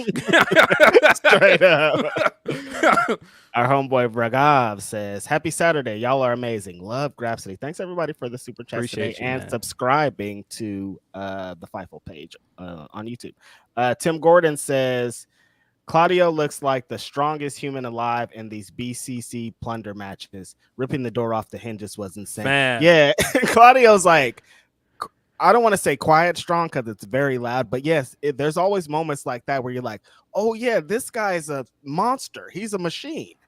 Yeah, no, Claudio, I'm telling you, this is the most I've enjoyed Claudio as a wrestler. It just, he's great, man. This is amazing, man. After that, like he's been cooking a lot, but I keep thinking back to the match with Pac. What happened to Pac?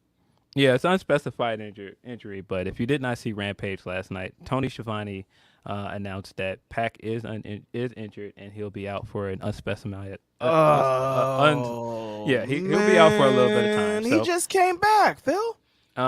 Yeah, I'm not sure when the injury happened, and again, they haven't specified what the injury is, but sounds like he'll be out for a little bit. I mean, bro, he didn't come back for easy matches. He came back for the blood and guts. I mean, the blood and guts match, and then the match with Claudio. And those are two very hard matches. Yeah. He wrestled a lot, and within a week. And then the gravity match too. Yeah. So hopefully he's okay, man. Hopefully he'll be back soon. Hate that he'll possibly miss the Wembley show. Man, sucks. Yep. And then our homie Bragav also says, man, the way that they removed Becky versus Trish in Rhea matches to accommodate Kid F and Rock of all people is just horrible. They deserve better. That might be a good way to transition, I think, Phil. Yeah, I mean, well, let's get into SummerSlam last. Yeah. I do think that not having Becky and Trish on this card after you've been building to this match since around March is insane to me. You saying that doesn't even make sense. Like you saying them not having Trish Stratus on the card is like that. My brain can't even commute that. Yeah. This is a Hall of Famer, man. You can't make time for a WWE Hall of Famer and probably the biggest star you have in your women's division, possibly one of the biggest stars you have in your company. What's going on here? That doesn't make any sense to me. And I mean, of course, we got reports at one point. People were speculating maybe that one of them was injured. I saw that people were speculating maybe the nose injury was real and it's not a work. No, the face mask stuff is a work. It's a callback to the stuff she was doing before as a heel. And so I think Sean gave us a definitive report on Fightful Select where he was saying that it seems like it's a time constraint because they're trying to keep the PLEs at a certain time limit. I get wanting to have concise pay-per-views and not having these really long pay-per-views, but I feel like if it's at the expense of a match like that you've been building for months, I don't really understand that. Why? That's a weak excuse, man. Why sacrifice a story? Like, this is all that I feel like we ever want is them to tell stories, and then they tell a good story that we're all into, and then they don't give them a big payoff at the big show that we're going to like. Yeah, you guys have been setting us up for this. Why would you take it away from them? Yeah, putting it on TV when, like I said, you've been building this for a long time. Like, this should be a pay-per-view match. And they're like, their excuse of being like, oh, it's Canada. That'll be bigger for Trish. It will, but come on. This is a pay-per-view match. SummerSlam, man. This is a blow-off match that deserves to be on a pay-per-view. And I think the thing that is troubling for me is that every time we get to a point where you got to cut somebody off, why is it always the women? Why are the women always the ones getting cut off? I mean, every time. We just had this issue with Raw 30 where Becky got cut short that night. Then and the cage match got taken off. And then you take 2 women's matches off this card. It's not just that Becky and Trish are not on this card. Rhea's also not defending her title on this card. Like, I would think being a champion certifies you a spot at the 3rd biggest pay-per-view of the calendar year. That's what I thought. But no, she doesn't have a match here either. Like, it always feels like when they're picking the card, it's like, all right, here are all the champions, and then who's gonna face them. But it's not. They don't use that logic at all. Like, being a champion doesn't guarantee you anything these days. Like, you could be the champion and not be on the shows. You could be the champion and not defend your champion. You could be the champion and be going in a different division. It's like the game is so muddied. It's crazy. But yeah, this right here is like, you want big marquee matches, you set up this big marquee match. It's like you said, you're probably the biggest person in your women's division right now against a Hall of Fame talent, that name brand alone. And beyond that, Trish, every time I even hear Trish, it blows my mind that she came back, but she's working so hard. And like this, she came back to help y'all, and this is how y'all reward her. Like, what? I just don't understand it, man. I guess, like, I've seen people that are like, oh, this will work out in the long run. Maybe it will, but I just don't understand the logic of it. This long-term stuff hasn't worked out for us when we say this. Cutting 2 women's matches off this card is it's yucky to me. I think it might have been presumptuous for people to be like, we're getting 4 women's matches, and it sure seemed like we were getting 4 women's matches, but it's like a gift and a curse, man, because there was a while where people were like, the shows are too long, and then Triple H was like, I got y'all. Like, I got you. I'll fix it. It's going to be compact. It's not going to be long. And now people are like, wait, what a second. We need more.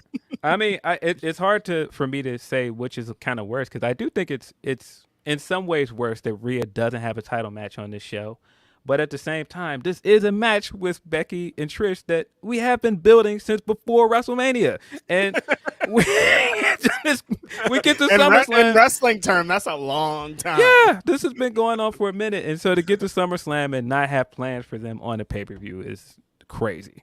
A Hall of Famer, Phil. Like, this ain't just like, oh, Becky was going to wrestle like Liv Morgan. No shade to Liv Morgan, but like, this is Trish Stratus. Like, the Mount Rushmore of WWE women's wrestlers, like, she's on there, bro. At least that's what I felt like y'all have been telling me for a long time. Like, what's going on? It seems like pretty self-made, but beyond that, there is there's 2 women's matches on the show at least, so that's worth something, right? Yeah, I think it's unfortunate that those potentially 4 women didn't get a spot on this card as well. Like I was gonna say, would you put any of those matches over? Would you have put either of those matches over the Ronda and Shayna match? No, because I think it's kind of the same thing where you've been building this. You've been building it. You've been building it from another pay-per-view. It sure seems like this is probably the end of Ronda's run for now, and so you want to probably give her that send off and give her a stage to possibly put Shayna over in a big way at a pay-per-view. So. Yeah, I get why you wouldn't have taken the 2 matches off there, but at the same time, there is no representative from Raw on this show for the women's division. Ooh.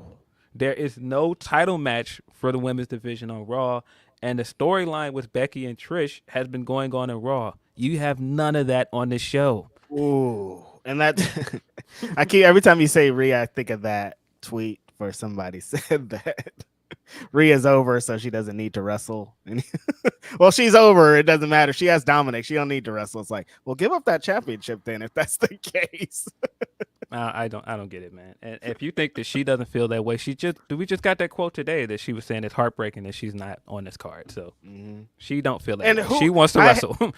I hate when people try to put that on wrestlers of like, oh no, it's fine, it'll work in the long way. You think these people don't want to work the biggest shows of the year? You think Becky and Trish and Rhea don't want to be on this giant show that sold out and all these fans are there? You think they don't want to be part of this? You think people didn't want to be in Puerto Rico when that amazing crowd and all these shows? Everybody wants to be a part of all the biggest shows, no matter what. Yeah. Well, is what it is, though. So let's get into maybe the rest of the card before we move on. Maybe make a little prediction, since today is August 5th. SummerSlam is going down. A lot of our friends are in Detroit having a really good time out there getting interviews and doing the thing. That the main event, I want to get right to it, Phil. Does Jey Uso finish the story tonight? Do you think that Jey Uso leaves Detroit with them championships? No. I don't. All right. I don't. What are they going to do to make this moment worth it? I think it's probably going to be a good match. It's probably going to be one of those hardcore matches with Roman where you get a lot of plunder and the dramatics, and you're going to get the interference and all this other stuff. This is probably where we'll get Rikishi, right? Maybe. I don't know. We're going to get all of the dramatic stuff, but I don't think Jey is winning this match, man. I don't see any world where Jey walks out of SummerSlam as champion. But you are right. We did see a lot of our people out here doing media stuff. Shout out to a lot of people. I seen Malcolm out there with his Darkwing Duck hat on. I thought he almost kind of looked like a black Mountie.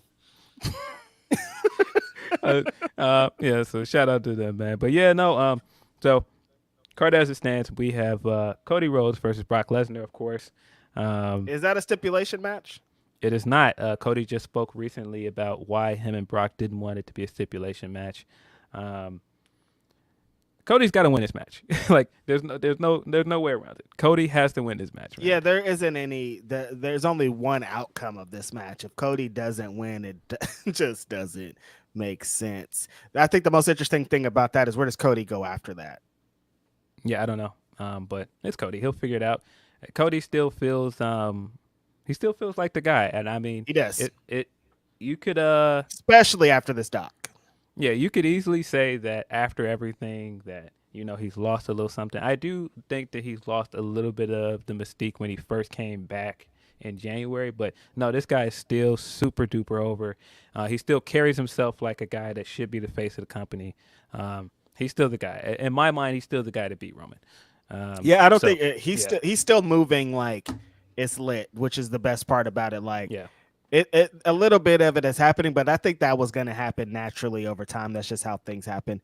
Still so over, still one of the hottest baby faces in the company, over. And still should be the one to finish the story, as they say. Get him, Cody. I'm interested to see what kind of match that they do, because Brock Lesnar matches are always kind of a mystery how it'd be. If it's like, are they going to do the Suplex City thing? I know that Cody likes to get around things, and the previous matches have been the kind of way, and I'm trying to see what they're going to do differently this time. Right. Yeah. See, we got this Battle Royal that was announced within the last 2 weeks. Slim Jim Battle Royal. That's right, corporate. Get your endorsement money. Does this have any stakes besides the fake beef steaks of Slim Jim? No, this feels like a not just a way to get LA Knight on the card because they don't have the U.S. title match on this card, but it also feels like a way to get all these other people on the card, which just thinking about a world where we have AJ Styles doing nothing, and we got to use the Battle Royal to get AJ Styles. That just messed me up. You saying his name, I was like, damn, they got AJ Styles. This is crazy. Yeah, he's going to be in some dumb Battle Royal. Yeah, we're going to add a 25-man Battle Royal. I'm pretty certain. Is Theory defending his championship tonight? No, he's gonna he's gonna defend it on the following SmackDown. Okay. But yeah, I'm pretty certain that LA Knight is winning this this battle royal. Yeah. He Seems like it's being set up for him. It seems like the most obvious choice. He's the most popular guy going into it. Can't say that I'm super excited about this battle royal. I understand why it's here. They're probably getting a shitload of money to do this. So it is what it is. And that logic of pro wrestling is crazy. Like, Vince McMahon, like, you ever thought hip hop would take it this far? Of like, I never thought like they were gonna pay me $1 million or whatever to like just say their name during a match. Yeah, so it is what it is. Listen, get LA Knight doing the Slim Jim commercials, get all of the cool money and all that stuff out of yeah. So no.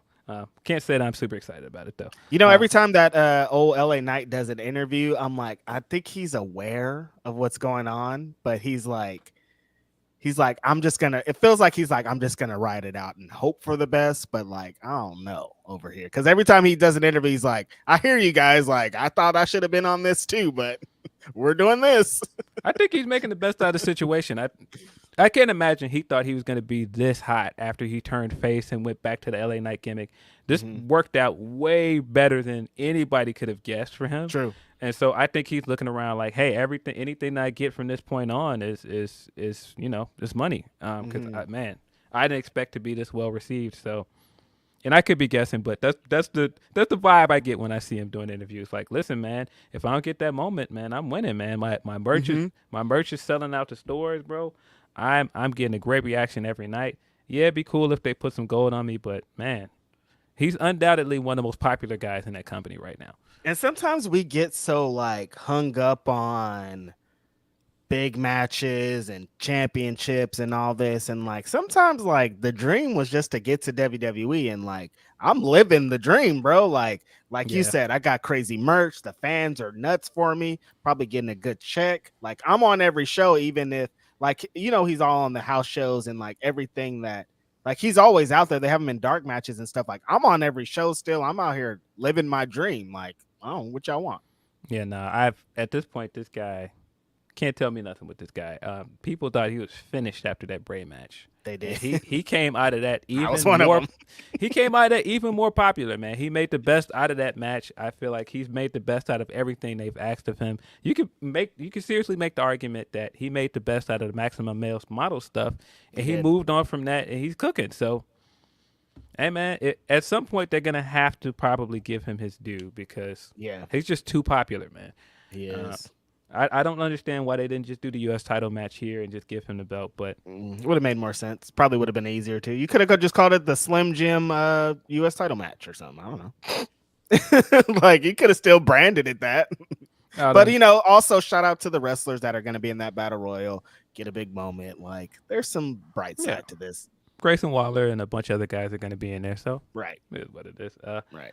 We have Gunther defending his Intercontinental Championship versus Drew McIntyre. I think Gunther's going to retain here, but I do think it's going to be a really good match. Did you see Drew's little quote from this week saying about turning heel? And it was like, oh, well, if it's the right time, like I think this is the right time. If you want to be a challenger for what you should be, and I should think you are a challenger for Seth Rollins' World Heavyweight Championship, I think being a heel will probably be the better way to go for that. Yeah, I think Raw needs another main event heel. Exactly. And I think he fits the bill. It just tells me that he pays attention to a lot of stuff, and that's why before when we got that thing from Triple H where it's like, oh, he didn't have a problem. Where'd that come from? That's definitely because Drew came back and was like, nah, Triple H is capping, bro. Yeah, that and his quote about how he was saying, yeah, I saw a lot of dirt sheets saying this. I'm like, yeah, you pay attention to a lot of this stuff, bro. But you know. More wrestlers do than we think. But yeah, they've been bringing up this honky tonk man too often for us to not think that Gunther's going to be the one to get to that. Gunther's going to break that record. So I think Gunther will retain. We've got the celebrity night du jour. Here we go. Discourse is going to be lit at the end of this. Ricochet will be taking on Logan Paul tonight. I have to assume the most viral match of all time, Phil. Don't forget. I have to assume that Logan Paul is probably going over. But I think this has benefited Ricochet. I think this is the most interesting Ricochet has looked as a singles competitor on the main roster in some time. I mean, not counting the stuff that he did on Raw with the Intercontinental title as well.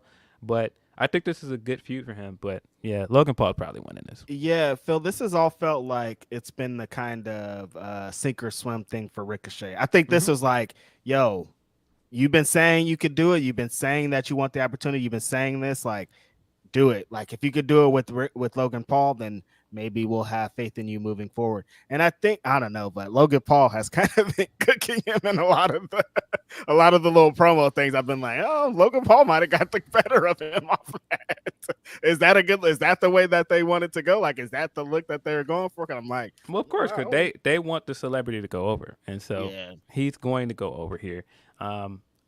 I think it's going to probably be a fun match based on other things we've seen them do, whether it be the ladder match or the or the Royal Rumble spot. This is going to be a fun match, but I definitely think Logan Paul is going to win. Yeah, and apparently Logan Paul is flying immediately after his match to his brother's boxing fight. So it'll probably open the show. We'll probably get a fun sprint out of this, and Logan Paul will take his win and run out there and support his brother. And that's what really makes me think that he's gonna win, is because he's gonna be there at the fight, so they could say, and he just won a fight at SummerSlam, and now he's here. Like, yep. See, we got the Ronda versus Shayna match we spoke about earlier. Very excited about this match. I think they've done a great job of building this. Those video packages they ran this week were really, really good. I thought they did a good job of explaining Shayna's motivation. I think Shayna did some of her best promo and character work stuff in this.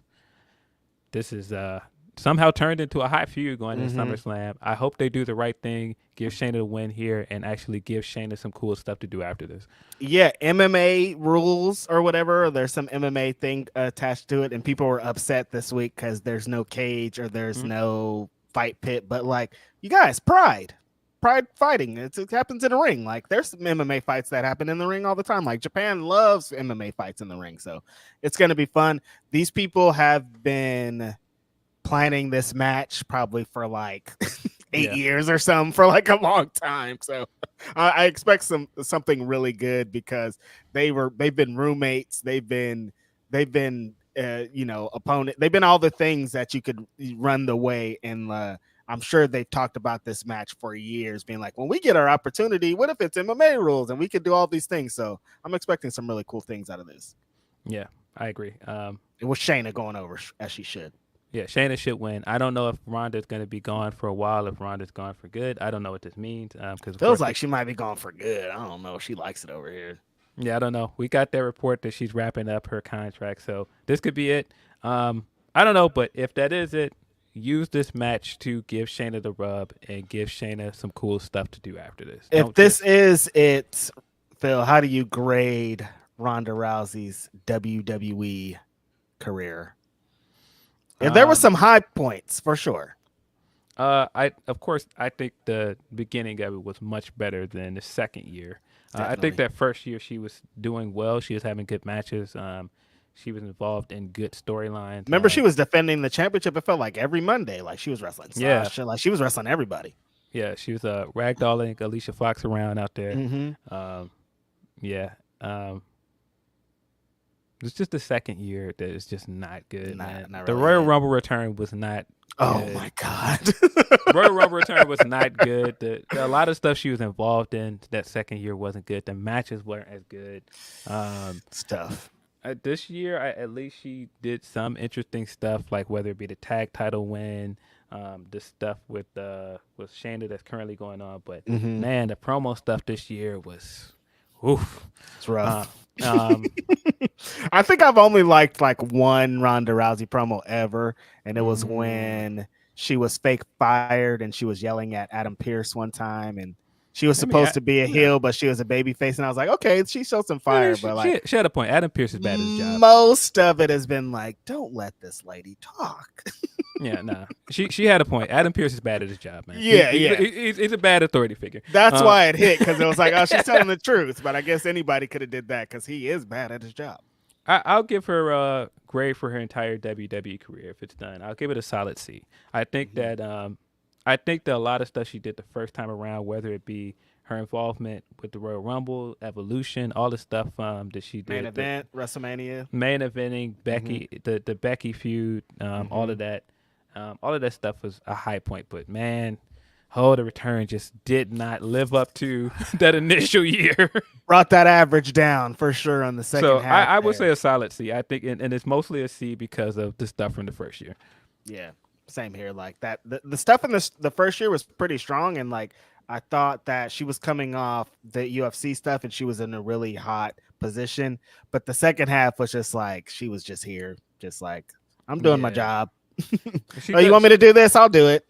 She didn't seem as enthusiastic about everything she was doing as well when she came back, and I think that was part of the fun the first year, is that it seemed like she was at least having fun doing what she was doing. Exactly. And she just seems like just so unhappy, man. And I could be misreading it, but it just looks that way. That's what it felt like on screen. And all the promos are just like, oh, what do you guys want me to say out there? Okay. Well, guess I'll see you at Summerfest. I mean, oops, SummerSlam. It's like, wait, what are you saying?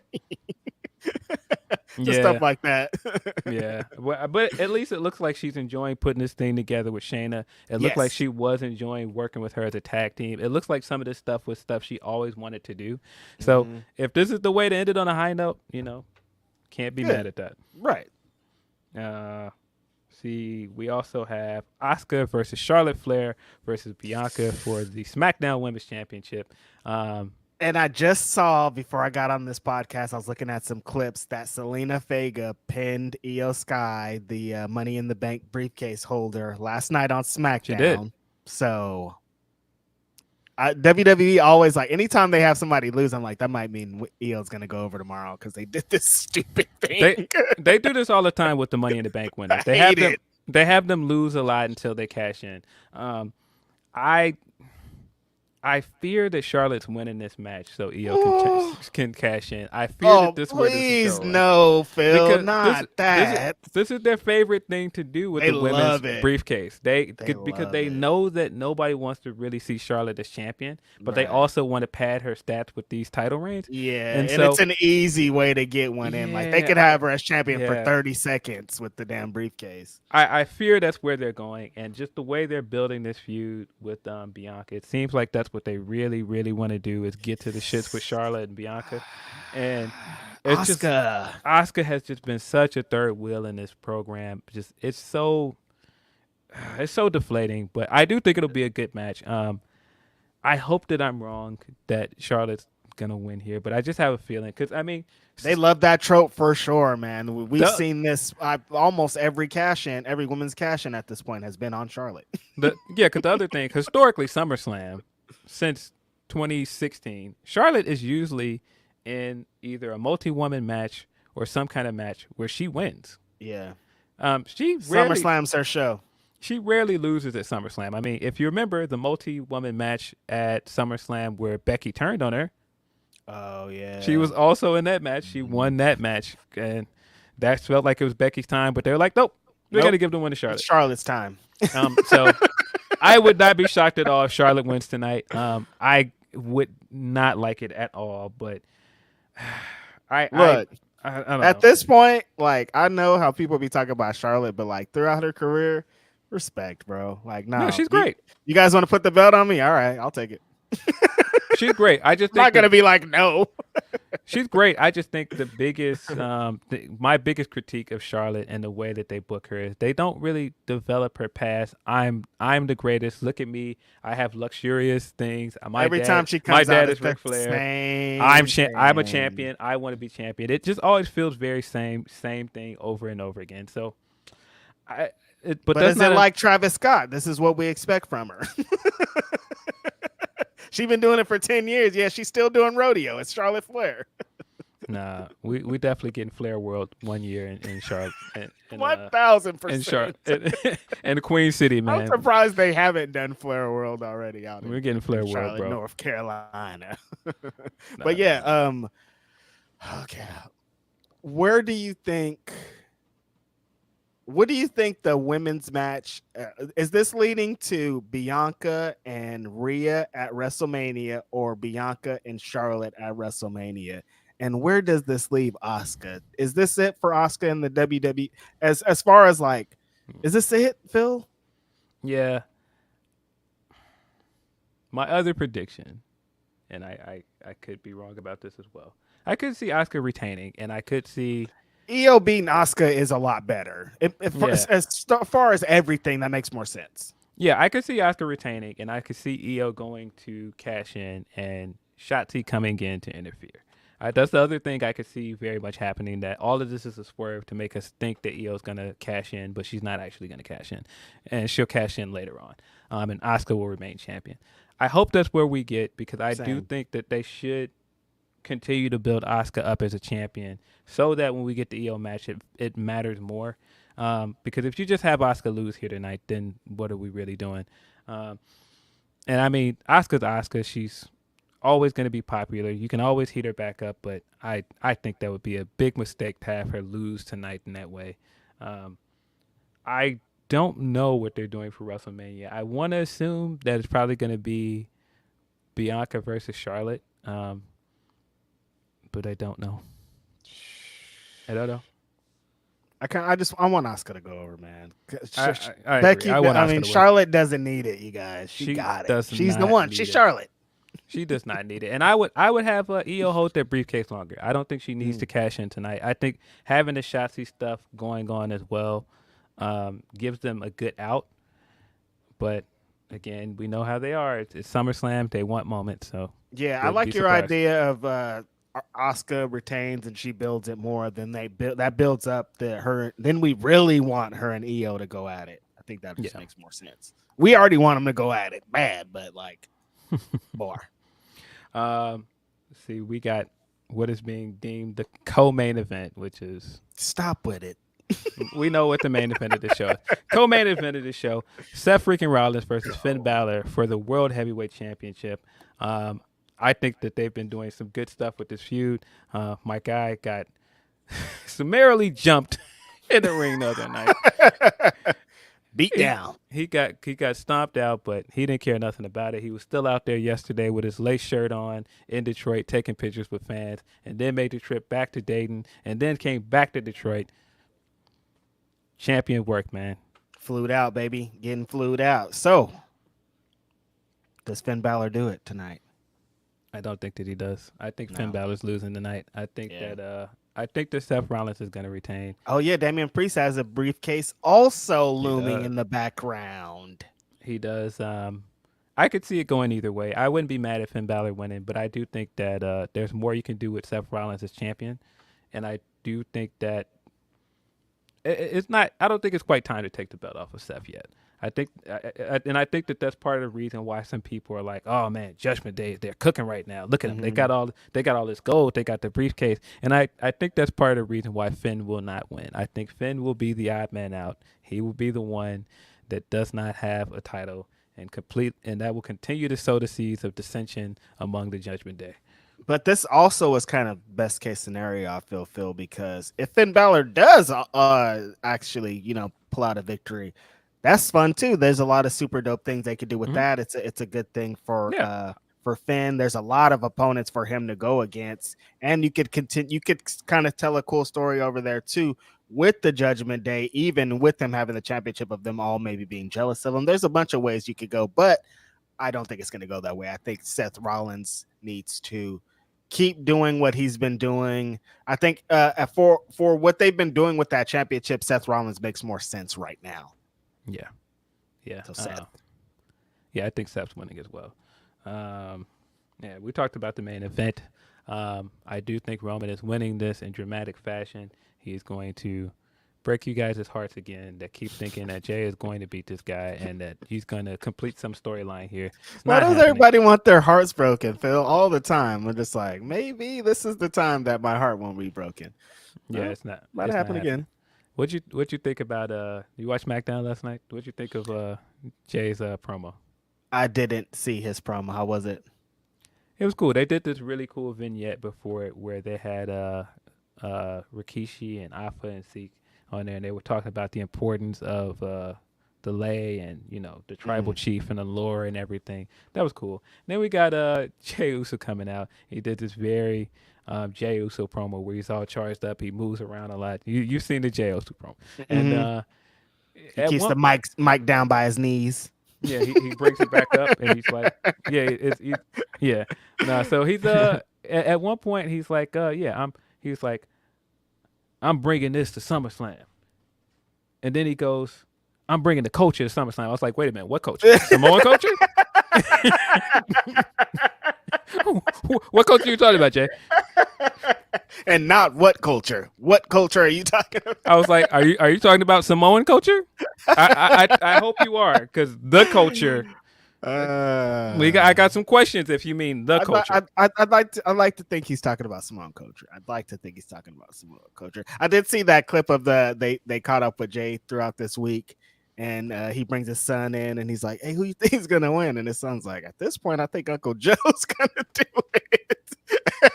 It be your own people, man. It be your own people. But his son ain't dumb. He watches the product. He know what time it is. He like, no, you ain't beating Uncle Joe. Come on. Yeah. Yeah. Do you? Because I see it in the chat now. Do you think we see a Rock sighting tomorrow night?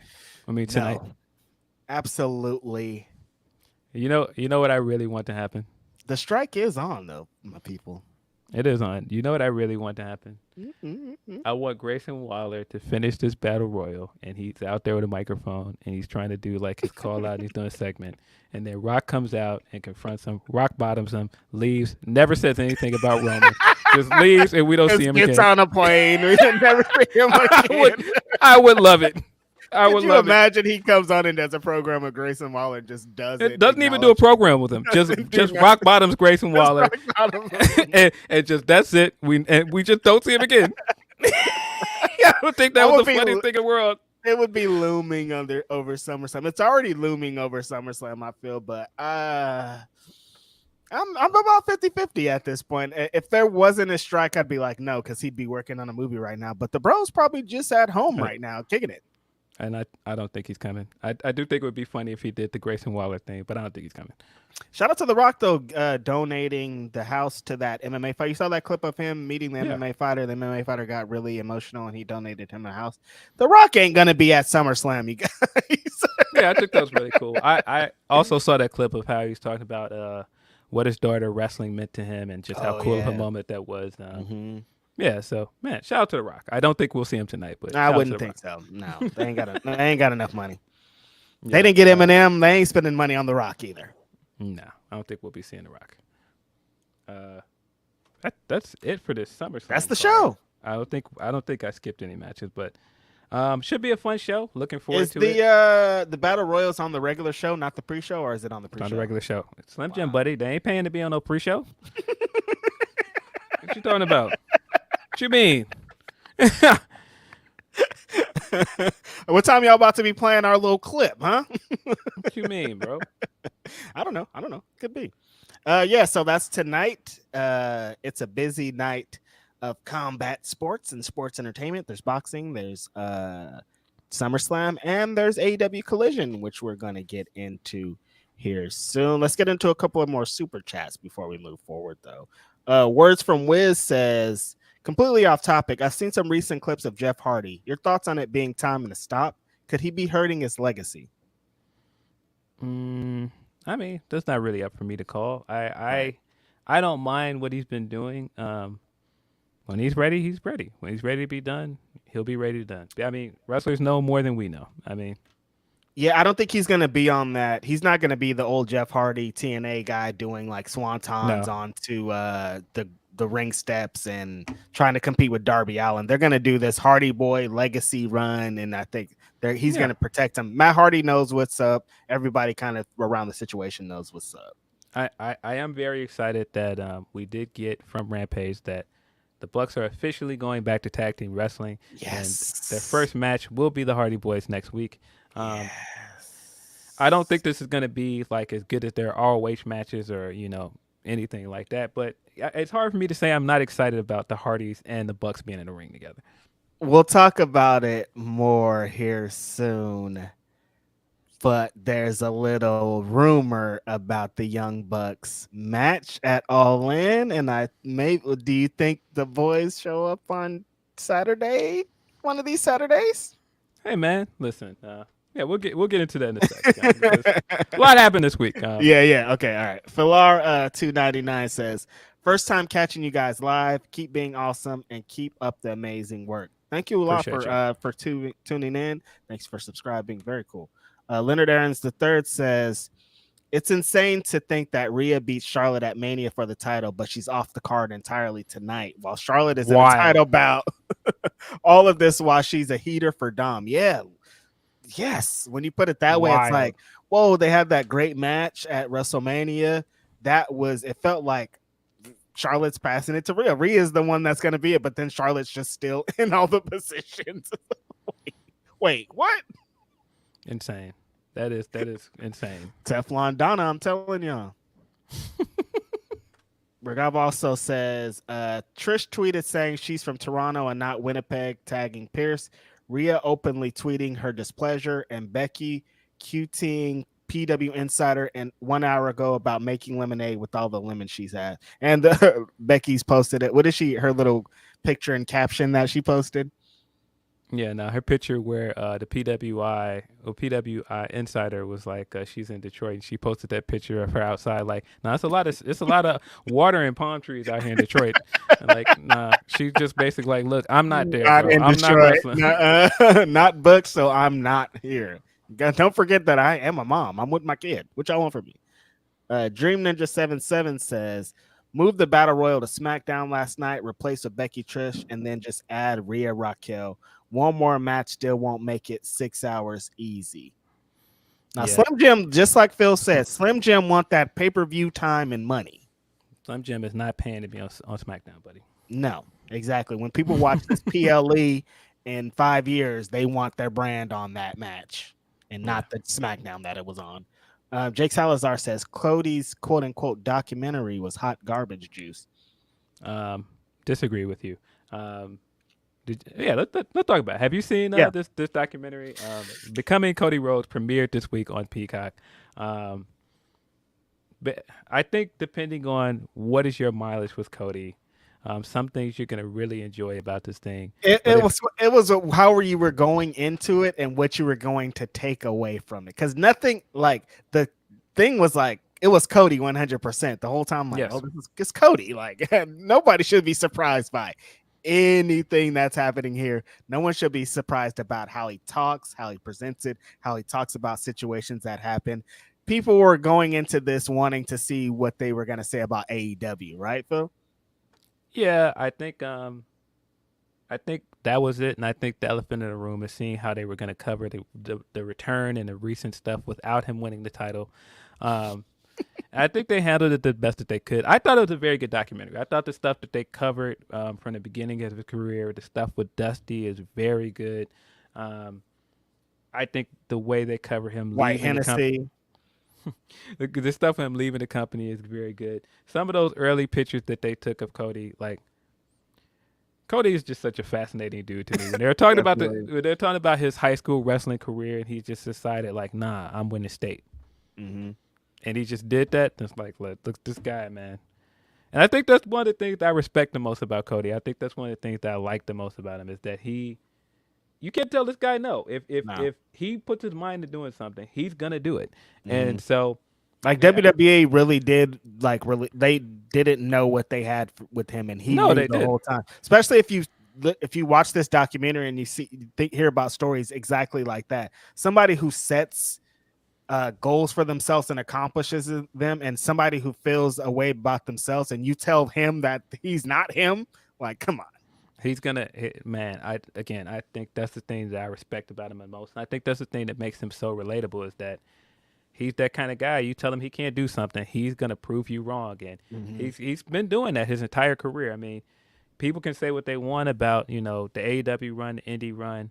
He went from being a WWE guy. He went out in indies, became one of the hottest indie wrestlers. Went to that company, started the company. People always were like, well, he's a mid-carder there. He ended up being for a time period, the hottest babyface on the roster, a guy that people wanted to win that world championship. I think they could have covered the indie and AEW stuff a little bit better, but it's WWE. They're not gonna give you that much. I mean, how did you feel about Triple H's little comment about AEW?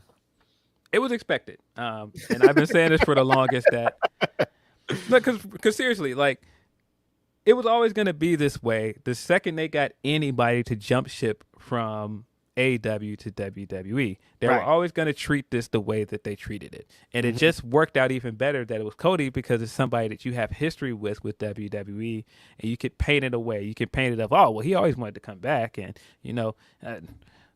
what do you want to do? You want to win the WWE championship, or you want to be world heavyweight champion of a secondary promotion? Like, all right, Trips. Like, I get your shots off, bro. Get it off. I got you. I see you. You're right. You're right. You should talk like that. You should talk like that. I feel you. It's wrestling. Everybody's going to do that. Everybody's going to tell their story. And that's WWE to a T. They're always going to rewrite history and tell the story their way. And so none of that surprised me. None of it surprised me the way that Cody was talking, the parts where he's like, man, I never was a guy that called this place home, but when I got back here, this is home. Like, none of that surprises me, bro. That quote this week where he's saying that was the easiest decision he's ever made to go back. Look, man. I get it, man. I get Funny it. Guy, Tony Khan. Funny guy. I get it, man. This is where you work now, so you're full in. And so I expect no less from Cody, because that's what he does. Everything he does, he's all in. Pun intended. He's so that's what it is. I wasn't upset with all of that, because I knew that that's what was going to be. The revisionist stuff, like, that's what WWE does. That's what all of these guys that do documentaries and wrestling do, to a certain degree. But definitely them. They do it every time. I was not surprised. Yeah, that was the least surprising part about the whole thing. Like, yo, you guys thought Triple H wasn't going to go and get this shit off? Yeah, of course. He's been waiting to get shots off, bro. Like, they're gonna keep doing it, man. It's wrestling, bro. That's what that's what promoters do. That's what people at the top of these companies do. But yeah, but having a whole documentary and him not finishing the story at WrestleMania is wild. Like, you have to admit that. Yeah. Like, I thought, and that's what I thought was missing from this documentary. It couldn't have made it any more glaring that he should have won at WrestleMania, right? Because I thought the way that this documentary was leading story wise, like, where are we going? Like, we got this entire like desert thing that was going throughout the entire documentary, where he's like picking up things from his past and like dusting them off, and then he gets to the end and he's walking away with the old world heavyweight title over his shoulder.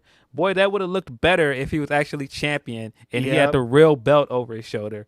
I talked about that with Denise about, like, there's a lot of wrestling fans or younger wrestling fans that are they discover stuff a different way. So say somebody discovers this documentary about Cody Rhodes, it's the first thing they see.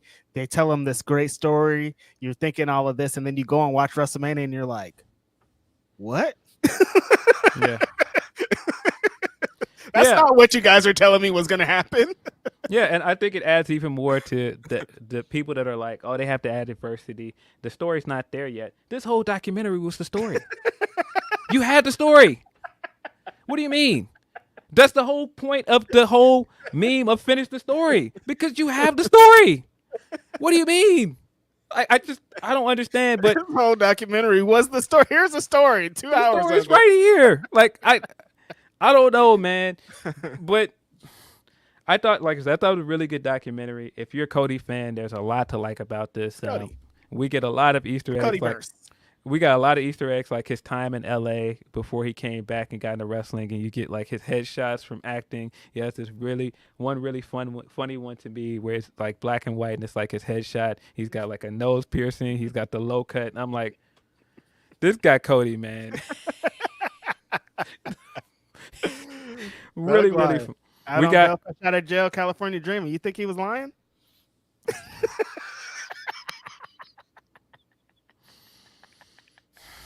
That was all true. That wasn't Tupac. He was quoting himself. Man, we got a lot though. We got his story of how he met Brandy. We got stuff with their daughter. I thought this stuff was good. Again, there's stuff that he's just not going to get fully into. When they asked him, of course, why he left AEW, the thing I thought was the funniest that I've watched people do online is people continue to think that this man left AEW because of creative or booking, which I just don't think that that's what happened. Yeah. And you can't sit here and tell me in one breath that he would sit for an entire section of this documentary talking about how much he hated the way he was booked in WWE. He grew to hate the Stardust stuff. His dad hated it, and that's why he left. And then also tell me the guy that was that open about all that stuff wouldn't be open about it if that's why he left AEW. Come on. I don't think that's it. I don't think it has Cody anything. talks about everything, Phil. Yeah. Everything. I don't think that's it. I don't think it has anything to do with creative or booking. And I thought the most telling thing about this, because this is kind of the first time we've seen him like really get into it and go, now it's a personal issue. I won't answer what it was. I won't get into it. But it's a personal issue. And I think that's probably the most honest answer he's given about it. Mm-hmm. Now, we may never know what it really is. And that Cody tell all in like 25 years, maybe. But it's going to be tough for us to ever get like the full story. You know how these things go in wrestling. It's always going to be somebody's side of the story. Nobody knows. We might not ever really know why he left. I don't know. But I think him saying personal issues is the best answer we're going to get for now. That's it. Yeah. And I think people that are still trying to fantasy book this thing and come up with their answer or speculate, oh, it's because he didn't want to turn, or it's because the fans hated him, or it's because of this, it's because y'all didn't deserve him over there. I don't think it was any of that stuff. Mm-hmm. I think he made a decision for him based off of something that happened, and that's it. Mm-hmm. So the moral of the story, should have finished the story at WrestleMania. Yes. The documentary, it really tells you that.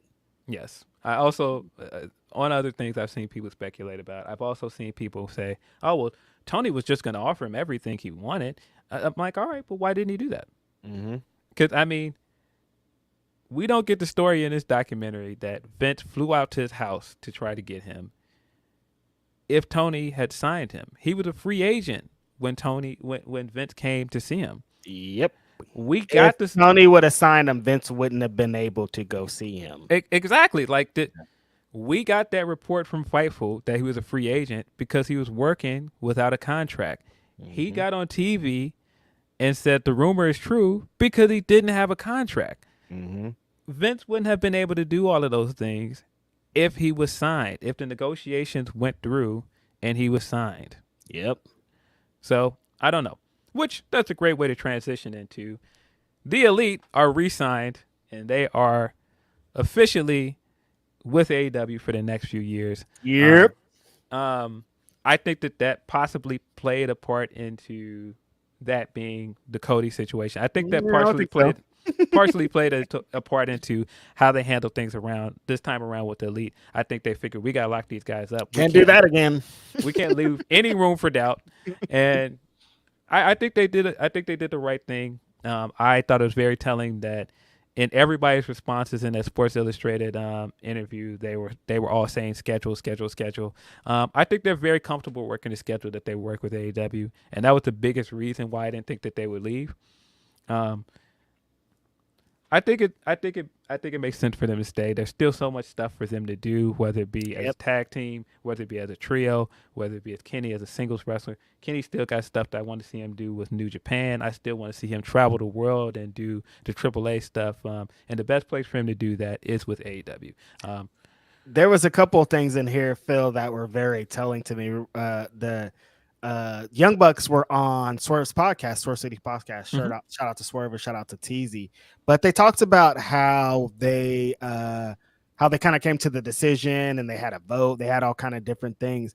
The crazy thing I got out of that is imagine if they didn't sign with AEW and all four of those guys left. Kenny Omega, the Young Buck, and Hangman Adam Page. Could you imagine the huge dent that would have left in this company. Like thinking about those guys being gone, like that was the main part. Like, damn, you guys, there was a possibility. Like you guys could have potentially voted, we're leaving. And that's just like, whoa, that would have been nuts. Yeah, no, that would have been crazy. I can't really imagine a world with AEW without the Elite in it. No. And I think if they left, weird. that would have been a huge blow to the company. But I And just then never somebody really believed it. this week being like, "Oh, Kenny Omega's done all he could do in AEW." No, he hasn't at all. There's so many matches He's never wrestled Max, and Max has the title. So no. Hey, we've never seen Kenny Omega and Darby Allin. Like, there's so many matches that I want to see that are just wild. Come on, man. Yeah, I never really believed and Kenny Omega, bro. Yeah, no. There's too many big matches for Kenny to do. I'm not trying to hear that. There's big matches with New Japan that he still hasn't done. Exactly. I was just about to say that. I'm like, with how much AEW works with other promotions, like just not even just AEW. There's matches in Japan and Mexico, like everywhere. Like this is come on. No, there's so much that all of them could do. So yeah, I mean, just like I've said before, money, you never know. Like I couldn't imagine that all elite wrestling without the elite, but like, families and money and stuff is different. But I'm glad they made the right choice, and all elite wrestling will remain all elite. Very exciting. Young Bucks, the highest paid tag team in the history of tag teams, baby. The greatest of all time. Debate your mom, debate your dad. It's the GOATs. Excited. Yeah. Very cool things. That was big week for AEW, Phil. Honestly, huge having announcing that, but they pretty much announced that on the day of AEW Dynamite number 200. Yeah, very 200 of them things. Very big week, and I think that's part of why some people were like deflated by the Lufisto stuff. Is that it did feel like the company was in a really good spot again. Like the product was hot again. You got announcing all in stuff. Yeah, you've got the Wembley show going up. You've got Collision is doing well. Punk is at the moment saying all the right things in media, and it seems like he's doing at the moment. he's doing what he's supposed to do on his show. He's leading by example over there. And so it does feel like, man, we're turning the corner. And then here we go with some more locker room drama. Yeah, it never fails. Yeah, but speaking of which, Collision this week. Collision this week was fantastic. Yep. It not just, I feel like, was one of the best episodes of the show so far. It's the second most viewed episode. And I think getting the second most viewed episode in a weekend where you had boxing and you had UFC, that's a pretty big deal for the show. I think that's a good sign for the health of the show. But man, Collision's been rocking. I've been saying for the longest that I think, for at least the last few weeks, that I think that Collision is the better show. And I'm sure people are going to be like, yeah, you're a Punk fan. But it's not just that. I just think the pacing of the show is better. I think the matches are good. I think there's less of the inconsequential backstage stuff that I don't really care about. There's less Smoz endings to the show. The cliffhangers actually work, and it feels like, all right, I'm excited to see where this goes. The cliffhangers feel like they actually are paid off on the next show. Yes. And I think there's a big part of it. I think it's also that for better or worse, whatever you feel about CM Punk, he very much feels like the main character of the show, and he's there every week. You have follow-up on what he's doing every week. I feel like there's a steady flow of his storylines every week. And sometimes I think the main guys on Dynamite, you don't have that. Like, it changes so often, I think. Sometimes they're like Moxley's the main guy. Sometimes they're like the Elite's the main guy. Sometimes another Max is the main. You know what I mean? Like, yeah. And I think that for like the Elite in particular, like if you just look at the follow up from Blood and Guts, like to go from Blood and Guts to have them not on the show the next week, and then the next week they're having this Jarrett Lethal match. It's like, all right, where are we going with this, man? Like, and don't get me wrong, I enjoyed that match for what it was, but like, bro, these guys were just in a big storyline feud with Black the Elite topic. Big dog. Like these, and this is what you got them doing on the 200 episode. I thought like that was Bryan Danielson was right. Everything that Bryan Danielson said about the Elite, he was right. They went right back to the bullshit that they were doing before. If in storyline sense. Yeah, but yeah, Collision's rocking right now. Colliders are colliding out here, ain't they, Phil? Listen, man, I wasn't at home because as we talked about, the fight was Saturday. So there's twofold. I went to a trunk party for my niece, and then I went to go see the fight. And so while everybody else is like watching the undercard for this fight, I was like, oh, the main event should be starting for Collision. So I went and found a TV and like found a corner and watched the main event. But again, that just tells you just where Collision is right now, that there's enough interest that people are like, man, I want to see what's going on over here, because this is like a big, important match building off the Dynamite stuff and what they're doing on Collision. But yeah, look, we talked about CM Punk being the main character, and look at what's happening tonight on Collision. We got a huge main event. Yeah, the real world champion, CM Punk. Listen, man. I've been waiting, man. I've been waiting, bro. When he came back in the United Center. The floor is yours. When he came back in the United Center and he was carrying that bag and he was carrying his shoes, I was like, where are we going with this, man? And he cut that promo, and I was like, we're back, man. It's not just that the guy is back and we're back to the races. He's back to wrestling, but we're back to the guys that I've been wanting him to be. We're back to straight edge. We're back to straight edge. I'm better than you. We're back to getting his shots off. We're back to doing the heel stuff. I know Rich was on this podcast, and Rich doesn't agree with me that he's doing heelish things. He's very clearly doing heelish things. He wants to be booed. He started that interview with Shivani, and Shivani meant to ask him a question, and when he heard the boos, he cut him off, and he told him to wait so that the boos can ring out. That's what you do when you want the boos to be audible on TV. He did so many things in this promo that are things you would do if you don't want to be cheered. When he took the belt out of the bag, and you could see Shivani's face in the background. Shivani very much looked disgusted, and he was just like, "Nope, don't care." Proceeds to spray the X over the E in AEW, and picks up this belt. Because Shivani was there in 1996 when Hogan did that, and he didn't like it. He had flashbacks. Listen, before he took the belt out of the bag, he also cupped his ear again, like Hogan. Bro, this guy's back to the shits. I'm loving it. I thought the promo was great. I thought him saying I'm still champion. All of the veiled shots, not even veiled shots at this point. He's throwing at Max, where he's like, man, little Max. He mentioned, he was like, nah, I'm better than you.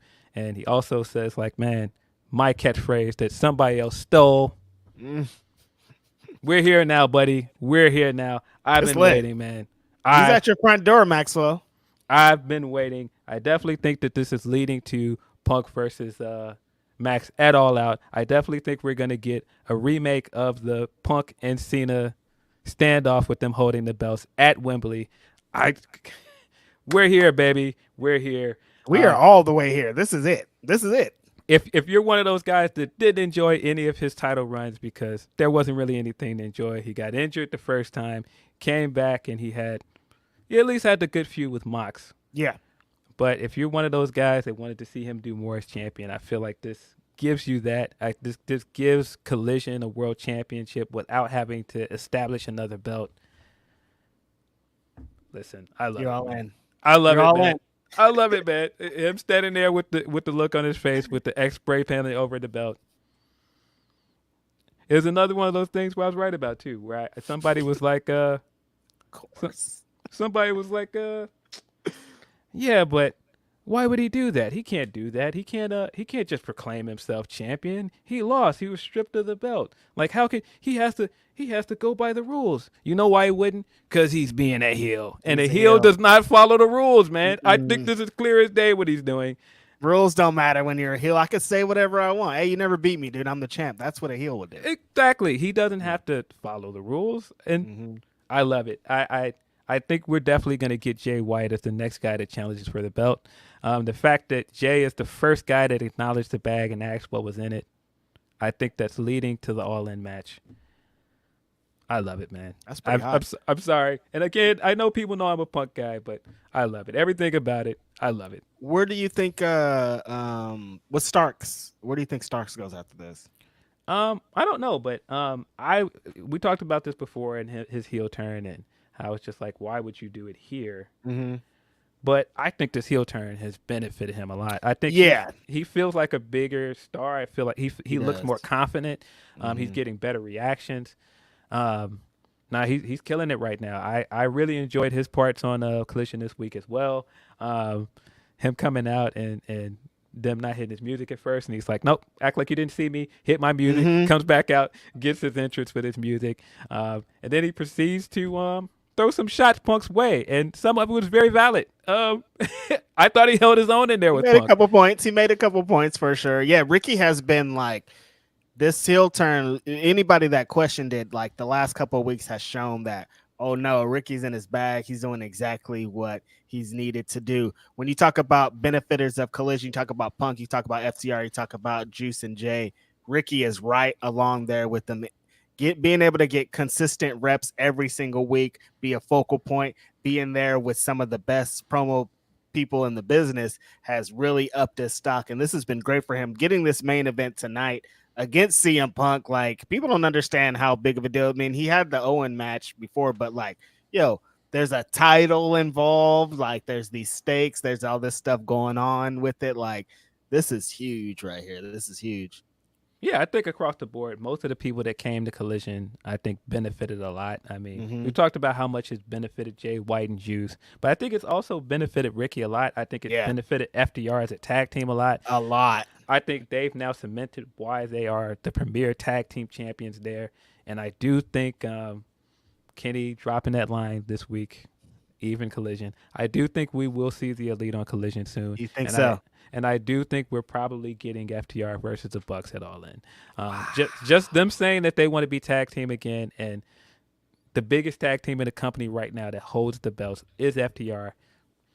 I think, and in storyline and in real life, you think that the Young Bucks didn't see what y'all said about FTR and Juice and Jay the other week, and how that was the best match in AEW history, or the best tag team match that they've had on TV? You think they didn't hear that and say, "Oh, really? Oh, for reals? That's what we doing here? Like, you guys are just going to come into our house that we just signed new contract. It's called All Elite Wrestling. And people are going to say that you guys are the best tag team and having the best tag team match? Nah, not today." Yeah. I just think across the board, like Andrade is another one I think it benefited Andrade too. A lot. The opening match, the ladder match is fantastic. Oh my God. These guys are trying to kill each other. I think AEW one of the best things AEW has done is going back to doing one-on-one ladder matches, because we're so used to getting the multi-man ladder matches all the time now. It's too much. And every time we get a one-on-one ladder match with AEW, they've been great, man. The Cody one with Sammy, this one, they've given us some great ladder matches. This was so good. I thought Andrade came out of it looking great. Buddy came out of it looking great, even at loss. I mean, I thought even Julia looked good in this. I thought this was a good use of her as well. With the finish and the pushing Julia off into I think it did make everybody. It helped everybody in the House of Black, and we still kind of have the Andrade and Malachi Black match kind of looming out there in the dark, as they say. Yeah, we still got the Acclaim stuff. The Acclaim will be on tonight, I'm assuming, to follow up with the Billy Gunn stuff from 2 weeks ago. Mercedes Martinez coming out and not being on TV and getting that kind of reaction on Collision is interesting, huh? It's a good sign, man. I hope that means they're going to use her more. I thought her match with Kiera was great. Kiera is very, very underrated, man. Every time they use her, she shows up, man. And I think using this to build to the match with Statlander tonight is a good sign. I do good contender for sure. Yeah, I do think the same as Dynamite, they do need to get to it and do women's storylines on Collision. That's not just a Collision issue. That's across the board on all three of their shows. They just need to give the women the storylines and the segments. I thought the Statlander stuff from last night on Rampage was really funny, by the way. Her interview, squatting with Renee on her shoulders and still doing an interview. Really, really pretty funny. Pretty good. Strong stuff. Yeah, and I think the match is going to be great. We know Mercedes catalog. We know what Statlander does. That's going to be a good match.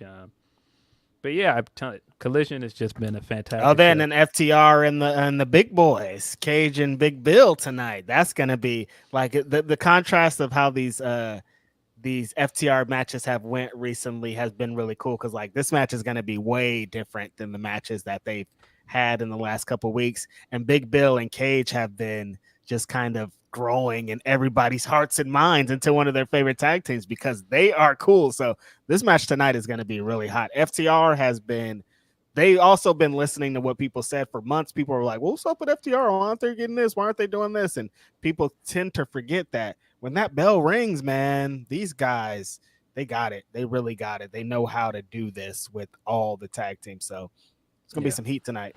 Yeah, of course, have to get into this main event because this main event was, it would have been very easy for them to go in and do all the story stuff, but the match was also very, very good. That's what I'm saying. As soon as the bell rings, bro. Yeah, FDR again has continued to prove that you give them dance partners, you give them, you get them motivated, they're going to have some great matches. And this match was fantastic. I thought all of the storytelling they did in the match was tremendous. I thought the finish of it was perfect. Max coming in to break up that shatter machine and save Adam Cole. But in essence, he cost himself the match. Excellent. Good storytelling, man. Really good storytelling. Excellent stuff. Ties back to the Pillar storyline where Max told Jungle Boy, like, man, you could be where I am, but you keep trying to make friends, and that is your downfall. And that is exactly what his downfall was in this match. I don't think that was an accident. That's why the afterwards with the tease, because I think he started thinking about that of being like, damn, man, look, I lost the match because I'm trying to be friends with this guy, essentially. And like, should I just end this right now and continue to be who I am? Or should I do the opposite of what I've been doing? Because maybe being this conniving, cunning guy that doesn't have any friends is not working out for me. And I love Adam Cole. He's great. He's my friend. Maybe it'll be different. Yeah, I thought the way they played the aftermath out was really good as well. Cole kind of seeing it coming and just waiting for it and standing in the corner waiting for him to hit him with the belt. And you could, the way they filmed it, and you could see Max in the background holding the belt like he wanted to do it, and then he throws the belt away and they hug it out. Really good way to end the show. Really strong collision. Like I said, probably the best collision so far. Man, we're back. If you're an Colliders AEW are fan, colliding, man. Colliders are colliding. We're out here, man. Colliders colliding. Punk out here talking this shit. I love it, man. We're back, baby. I was just thinking, every time I say collider, I think of computers speeding. Did you see the clip of Cameron explaining the Montreal screw job to Mace? I did not. Yes. I did not. That's the thing? That's real on their show. There's a clip. Cameron starts explaining the whole Montreal screw job to I have Mace. to see this. It's hilarious. He's like, yeah, and then the nigga was in Canada. The nigga didn't want to lose the belt in Canada, but he said it's hilarious. You have to see it. It's so funny. No, and then he tells a story, and then he's like, and then a few months later, they was at WrestleMania, and Owen Hart, he came from the top of the thing, and he dropped, and he died. He's just like, they kept WrestleMania going. You have to see it, dude. It's so funny. I have to see this. So funny. It's hilarious. Cameron explaining the Montreal screw job. Everybody go watch. It's on their show. It is what it is. Please go watch it. That picture with Cameron and Bret Hart is real. He's a bro know his stuff. Yeah, I have to find this now, man. That sounds hilarious. I guess if we're on AEW talk, we got to talk a little bit about this great Dynamite that they had recently. Finishing with, we talked about Sheeta a lot today without really getting into her big, very surprising victory over Toni Storm. So many things happened and connected to this match, Phil. People saying that Toni Storm had the boo-boo face, Sheeta coming down crying, very emotional. I was surprised. I'm talking about insanely surprised, super surprised at the victory, but also, it's like, oh, yeah, that makes sense. Sheeta has been cooking. She deserves this. This is like a great moment. Them playing tribute to Bret Hart and the British Bulldog, going back to Wembley with the finish of the match was a good little homage. And Sheeta got a big win, man. What did you think about all of this, Phil? Listen, all of my agendas are happening at the same time. I've been saying for the longest, put that belt back on Sheeta. I'm very excited that she is getting her moment. I love the video package that they showed on Collision with Tony, where Tony was talking about the pandemic. She was like, "Yeah, I respect what you did, but like the pandemic, nobody wants to see that come back. Nobody wants to see you champion again." And then they ran the vignette on Wednesday. She just talking about what it meant to her being champion, and it wasn't just that she didn't want to lose or she wanted to stay champion. She just wanted to experience that in front of live fans, and so. I feel like playing that up and getting us to the end of the show with her winning and getting her moment in front of live fans and getting her confetti, knowing that she's probably taking that belt to Wembley. Fantastic moment. I thought the match was good. I think the second half of the match is better than it started because you got a lot of the shenanigans from the Outcast stuff, but that's kind of why it was surprising me because I was like, oh, they're gonna do this shenanigans finish and I move thought she was on gonna to something else. I assumed that she was going to lose, but I thought that was a good way to cap off the 200th episode. Just what Sheeta has meant for the company. Because I do think she's the ace of this women's division. She's the best women's wrestler on the roster, in my opinion. And just I thought that was a good way to give her flowers and also celebrate, 200 episodes of Dynamite. That was a big moment to end the night on. I thought it was perfect. I thought it was great that they opened the show with the old Dynamite opener with the explosions, the colorful explosion. The tunnels were back. I was really excited to see that. I thought that vignette that they played, kind of recapping a lot that happens with Brody and like throughout the years. Really great stuff. Really, really cool. It doesn't seem like AEW's been around that long, but we're really I mean, 200 episodes of Dynamite. I remember this week people were kind of talking about their favorite moments, but that moment when Private Party beat the Young Bucks, and one of my favorite sequences ever, Mark Quinn hits the dives 4 times, and like I remember watching that and just being like, it felt like a revolution. It felt so good for pro wrestling. Like it was so exciting when AEW started because it was like, damn, like all these people that I love and respect are on like a network cable, like it's real, and it's and they're not only is it real, like it's exactly how I expected it to be. And for them to get to 200 here now and consistently cooking, like I tweeted, like this is 200 of my favorite wrestling TV shows ever. They did it. They like, this is exactly what I've wanted for so long. And it's been just so really dope to see so many amazing matches throughout the year and to have a super hot episode to culminate the 200th episode and to give Sheeta that big moment. Big week for them, man. Big week. And it ain't over. Yeah, I thought this was a good way. Like, I mean, starting the day with getting the news that the Elite resigned, and then getting such a exciting episode. The crowd was great for it. Sheeta getting her moment and having the 200 sign in the background was a really cool visual. Fire. We started with a pretty fun match with the tag match. We got some story development of dastardly Don Callis again being a snake and nailing Garcia in the back of the head with that bat. And Jericho came in and picked the bones. He got that pin. And just like Denise brought up, Jericho has done way too many dastardly things, and he screwed way too many people to be acting so surprised. Like that was the crazy, like, oh, I cannot believe Don did that. You know how many dastardly things you've done in your career, Chris Jericho? You weren't surprised. This is something that you would have did, and this is what you would have set yourself up for, bro. I thought he had a. What?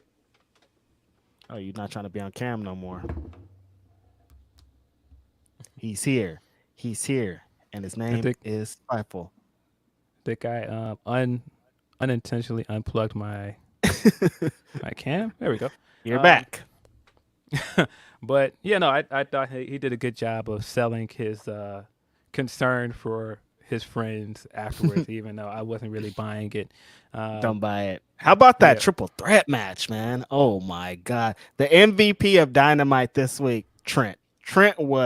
He came with his working boots, his working pants, his working knee pads. He came with a purpose. He's like, look, I know what y'all think of best friends. I know how y'all kind of think what we are, but we are world-class professional wrestlers. This display here, all the plunder, the thumbtacks, the tables, Moxley.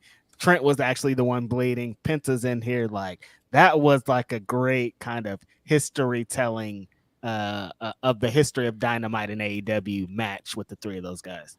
Yeah, I thought the three was really good, and I think that again, to say that the product is hot now, we're rolling, to get that and then have that lead into the parking lot fight on Friday. Really, really good stuff. The parking lot fight, again, cannot say enough about how good it was. It looked like they were fighting in a stage from Def Jam Fight for New York. Yes. It was really, really good. But yeah, the triple threat was also really good. We got that phenomenal tag match out of nowhere. For the ROH titles with Audio Open versus Vikingo and Commander. You ain't gotta tell me twice, good, brother. so good, man. The Commander getting the spot out of the Death Valley joint into the Canadian Destroyer. Bro. Insane, bro. What are y'all doing? How do you do that? I like to call that the Ong Bak. Bro. Walk them shoulders. Did the stereo dive off of the ropes where they held hands. The friendship moonsault, yep.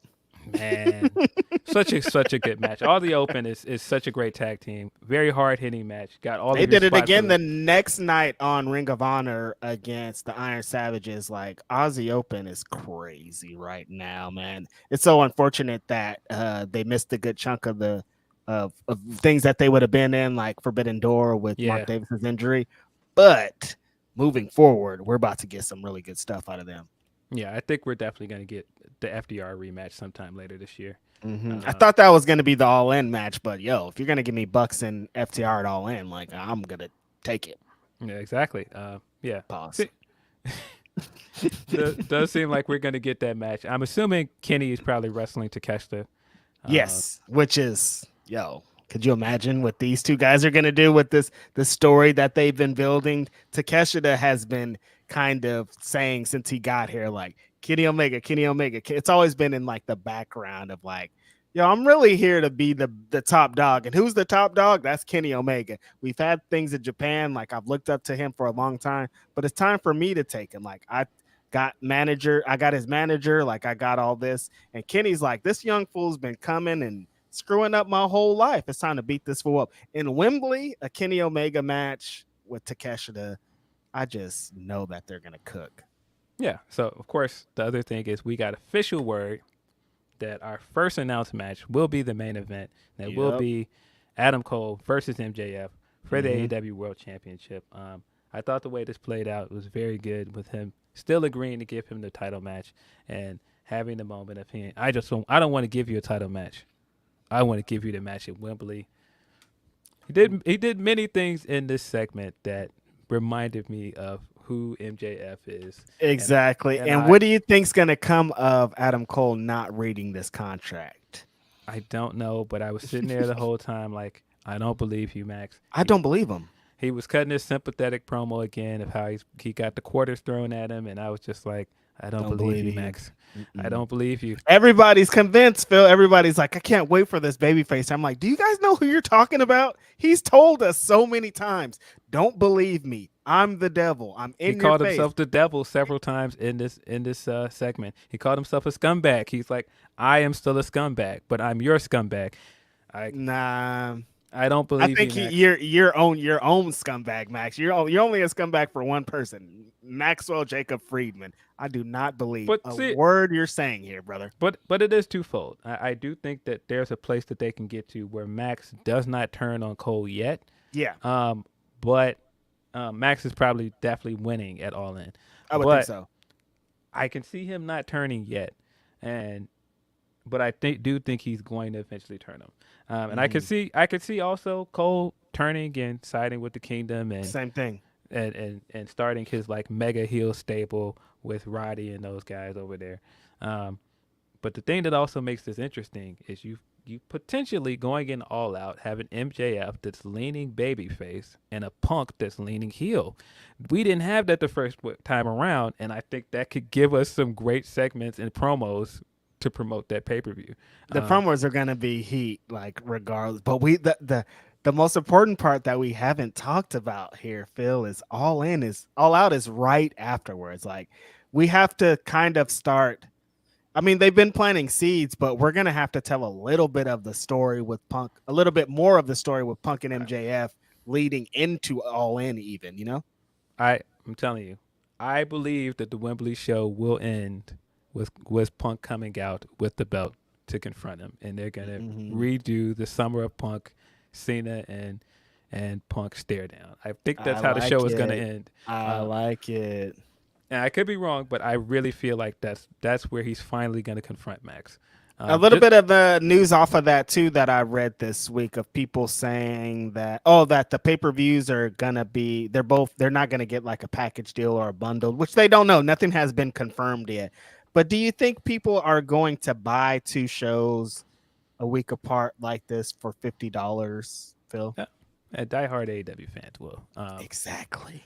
I don't think it's ideal to try and get people to pay for 2 pay-per-views back to back, but think about this, brother. If there was an AEW show, listen, you guys, people aren't putting this into context. If there was an AEW show, you're probably going to pay, if you want a good seat, $150. That's for one show. Give me $100 and you're getting 2 great shows. It's not out of the realm. It's not going to be every week. It's not forever. But if you give me 2 amazing shows back to back in 2 weeks, like, bro, you can have $100. Diehard AEW fans, that's what they're thinking. Yeah. And a lot of them have disposable income if what people don't factor in. I mean, that $100 isn't cheap though. And I mean, I totally understand people that are not going to be happy about having to pay for 2 pay-per-views back to back. Like I said, it's not ideal, but you know, again, the company's hot right now. I get trying to get while the getting's good, but I'm excited. I'm more excited than I was for All In heading into this month. Going to be good. I think people that were already like, announce some matches, man. Why aren't they? They're building to matches. They've been building the matches. They're announced. If you watch the show and look at it, you kind of know where they're leaning towards. They just haven't announced the matches. Like, right. You can't in one breath sit here and tell me, all right, well, the MJF and Cole stuff is the hottest thing in the company, right? Yeah, it's the hottest thing in the company because it's leading to the main event of their biggest show of the year. Like, that's where we were going with this. I never understood why people did not think that was going to be the one-on-one match for that show. Oh, yeah, that just reminded me of the other great thing that happened on AEW Dynamite. Somebody talked about it a little bit earlier, but our homeboy Swerve and our other homeboy AR Fox pulled up on a young Nick Wayne at the Buddy Wayne Academy in his own spot. And they put a beat down on him, left him a bloody pulp. Of course, my favorite part was they're beating up Nick Wayne. Swerve and AR are beating up Nick Wayne. He's a bloody pulp. They want him to call Darby Allin. They're like, yo, call Darby Allin right now. We want him to hear us beating your ass. So it takes some stuff because I think they were expecting him to face unlock the phone, but he was too bloody and his phone didn't recognize, so he had to use his hands or something. So they call Darby Allin, like Darby Allin's like, hey, what's up, Nick? And AR Fox is like, no, this ain't Nick. Boy, this AR Fox. What's up? What's good? What's up? Where you at? Where you at right now? And Darby Allin just goes, what? Nah, this ain't no motherfucking event. That's exactly what happened. That's one of my favorite scenes in Be Cool, if anybody's ever seen it. Vince Vaughn calls Cedric the Entertainer, and he's all, is this Sinless Al? And Sinless Al says, yeah, he's the fuck Sinless Al. Like, really, like it's crazy energy like that, and that's exactly how it happened here. Amazing stuff. Amazing work, though. No, jokes aside, this was some great work here, Phil, with we knew that Swerve being AR Fox being a part of Swerve's crew, the Mogul Embassies, that it was going to be super dope and hot, but they started it off like a great way. Everybody was great in this. Swerve playing the boss supervillain with the crazy henchman of AR Fox that just wants to beat ass. Nick Wayne looked great and getting absolutely destroyed in all of this. And this could have just been Swerve and Darby Allin having some matches, getting themselves over, having some great matches, and at the end, 2 people are getting over. But now they brought in AR Fox and Nick Wayne, who are also going to be able to get over and take the ride too, which I think is the most important part. Yeah, I think this has been the best thing on Dynamite for like the last 3 weeks. For me, it's been the highlight of Dynamite. The Swerve and Darby stuff, and getting AR Fox involved, and the Seattle verse that they've got going on. I think it's really, really good. I think the all of the stuff that they filmed for it has been really good. The stuff that they did with Nick Wayne that they filmed, the stuff this week, I really liked not just AR Fox explaining his motivation and holding the bloody shirt, and then he's like, oh yeah, by the way, we got some film for you. And then they showed a film of them going to his place and beating him up in the ring, savagely bashing this man across the face with his dad's picture and leaving the picture in the ring afterwards, leaving this man a bloody mess. Really, really good stuff. And then they had a fire tag match on Rampage. Bro, that transition that they did out of the hot tag, bro. These guys are cooking right now. Both of those guys, they're really good at transitions. They're really great, like doing transitions and connecting moves together. So I knew that them being a tag team and them connecting their connections to each other, I was like, oh, this is gonna be on fire. Bro, these guys are great. If you have not watched Rampage, go out of your way to at least watch this match because and the parking lot fight. But yeah, the finish of this match was excellent. They do this transition out of the corner where Swerve transition. He did the same transition in the Darby match where he rolls into the suplex, suplex the guy onto the floor, and out of this sets him up for the 450. AR hits him with the 450, and the entire time Swerve is standing on the apron, looking the other way, like, "Yep, wrap that up, finish that up." Fire, bro. His facial expressions at the end of it, bro, he may as well just turned around like Nino and said, "Yeah, cancel that bitch." Right. It was fire, man. Like this was, bro. I am completely sold on this act, man. Adding AR Fox has been really, really good for him. Perfect. All that's missing is getting some gold around this man's waist. I'm ready for it, man. I still think that this is leading to him beating Orange Cassidy because they've continued to have Orange Cassidy in the storyline in little ways. Yeah, I'm very excited to see what else they do with this. I think that this has been tremendous. I'm interested to see what they announce for these guys at concerning All In and All Out. Like what's gonna happen moving forward? Are we gonna see a cool tag match? Are we gonna see a singles match with Swerve and Darby? Like, what's up? Yeah, I would assume we're probably gonna get Swerve versus Darby on that card.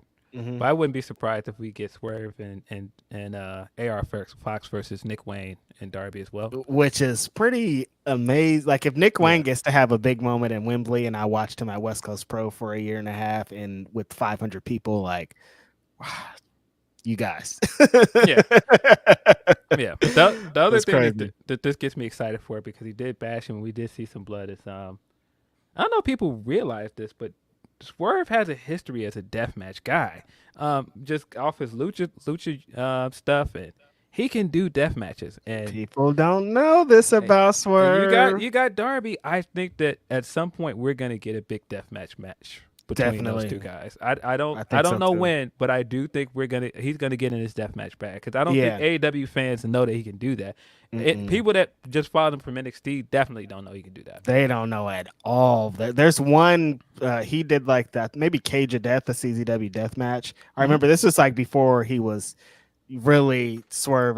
He was when he was cooking over in there, and he did a match and he posted a picture of his back all tore up from barbed wire. Disgusting. I like that. I always think of that, but I'm like, this fool is nasty. But yeah, people do not know that. And of course, that infamous match with AR Fox, as you know, in Lucha Underground with their death match there. So I definitely think that's going to come into play here. But people keep talking about MJF and Max, but MJF and Adam Cole, but yo, Darby and Swerve and AR and Nick Wayne are cooking up their own great story too.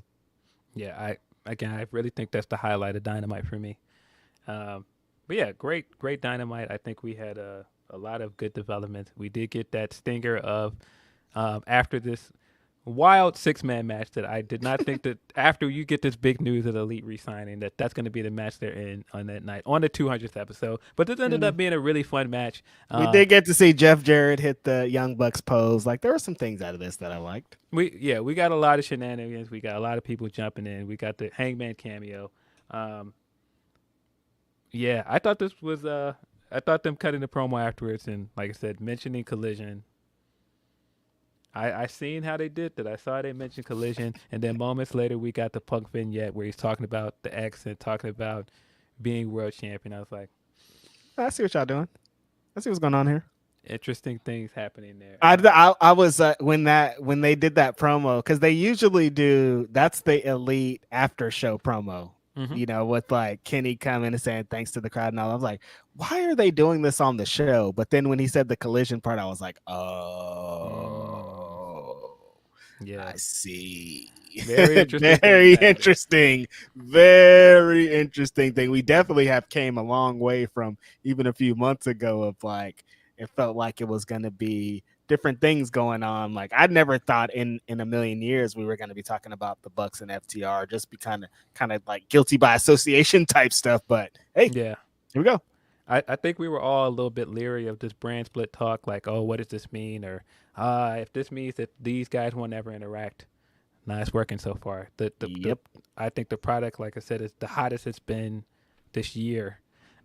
This week, I think they did a lot of really good things. A lot of things worked. I mean, just small things like Punk coming out and cutting the promo, and they having that long wide shot of him standing in front of the crowd with the I'm a Collision guy on the back of his shirt. Yeah. Man, look, I'm in, bro. I'm in. I'm in. I love it. The easy way to get Phil. Y'all knew how to get Phil. We're like, there's a couple of elements we can get him. Get CM Punk a new Collider shirt, put him in front of the Colliders, and have everybody go ham, and we'll be lit. Yeah, bro. Again, I've been wanting this guy to go heel for a while. I don't think he's gonna go. He's gonna be a full-on heel for some time. No, but I just think everything he's doing right now is genius. He's giving us kind of the greatest hits of his career, as well as giving people reasons to boo him. He's doing copious amounts of trolling with the Hogan stuff. I love it, man. That's great. Yeah, so Collisions tonight. We're gonna get into a couple of super chats before we slide on out of here. Roddy Piper says, Roddy Piper, don't forget, know exactly what it is. You're wild for that screen name. What a screen name. Got time for a battle royal? Roddy Piper says, got time for a battle royal, but not Trish versus Becky?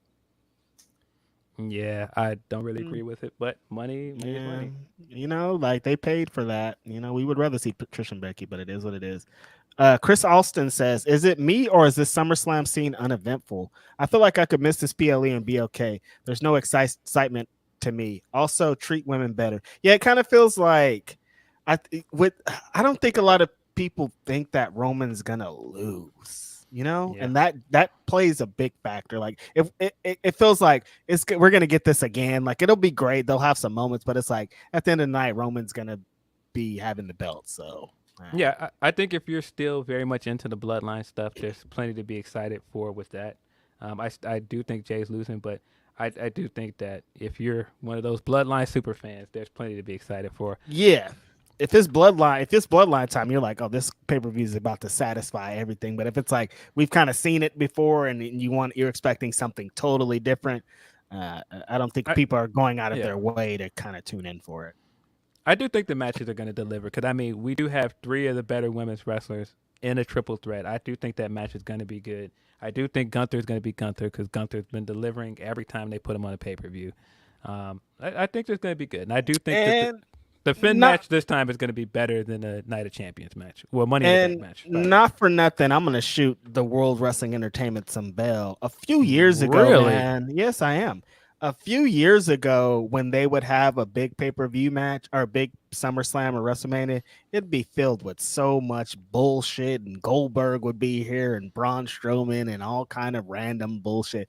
But they've gotten to like, it's their stars. It's the history of their, like Trish couldn't even get on the show. Like that's how dedicated they are to what's current and what's the future. So I do want to give them props for that because there was a long time where it felt like they weren't trying to push any superstars at all. Yeah, it was all part-timers. It was all, legend guys. Yeah. I see that.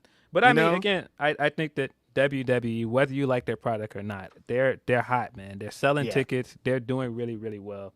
So I do. It's going to be a great show. Like they have been consistently putting on great show. At the end of the night, people be like, "Oh, they did it," So.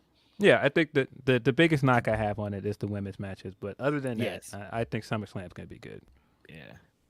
Margov says, Variety reported Michael Cole and Barrett on Raw, and Cole will be on Raw and SmackDown with Kevin Patrick and Graves. Maybe TV deal related. Fox ain't paying anymore. Paying more. When was this new? Is this new that they announced since we've been on the show that Michael Cole's going to be doing double duty now? I didn't see it. It must be new. I know that Michael Cole is like he's like a producer for them too. So like when he isn't like if he isn't on whatever show he's on, like he's still like producing in the back. So I mean it wouldn't be like the craziest thing in the world for him to be on both shows. Type of like somebody can't do it, you might as well do it yourself type deal. Yeah. Anime Otaku says Chris Statlander should get everything. Her promo last night was fantastic. Also, how do half Asian women wrestlers look so good with the buzz cut? It's just, I don't know. Every time the Asian woman wrestler shaves her head, it just works. Yeah. Shout out to Shotzi, man. I thought Shout out to Shotzi. She did a really cool thing for her sister. I thought she looked great last night. Shout out there. Yes Boy says, how are they able to fly Roderick Strong to all these towns while he's wearing a neck brace? I'll be mad too. I mean, seriously though. Roderick Strong with the neck brace. Nobody even remember why you're in the neck brace, Roddy Strong. But I like the dedication to the craft. Tim Gordon says, how do y'all think Jack is doing as a heel? His promos still need work, but I love his physical comedy. Talking about his formerly Jungle Boy Jack Perry. I think the stuff with Jack this week was really funny. The promo stuff, like he said, still needs work, but I think him running out of the ring and trying to hide behind that little girl was really, really funny. Yeah, no. I'm liking everything that he's done. Like, yeah, exactly. I think the promos are the only thing, but I think everything else, the presentation and how he's presented himself has been pretty good. Yeah, no, I joked that he did the Nino from he did the Nino. He picked up a girl and tried to run away. It's the second New Jack reference in one episode. That's it. New Jack City, baby. Jake Salazar said they had Nick Wayne looking like invincible. They did, man. They had it did look like they was trying to teach him a lesson. They taught him a lesson. I was about to say they succeeded. D. Laura says they waited till Elite resigned to begin story. Yeah, maybe. I do think that they need to iron some stuff out. Maybe it's some negotiation stuff. Yeah. But excited they're staying, man. I'm excited for what this means for the company. Right. And last super chat of the day. Yes Boy says, it was crazy seeing how easy Crawford made it look last week. So many picks Spence and had me second guessing Bud. Gentlemen, Jake or Nate for tonight? I would hope that Nate Diaz pulls it out because he's a professional fighter. The Stockton slap, he has the world of the Diaz reputation kind of representing on this. So I hope that he does it. And but Jake Paul, not for nothing, for an amateur and for how many fights he's had, he's a pretty talented boxer. So I don't know. Yeah, I think Nate. I want Nate to win, but I get the feeling Jake's gonna win.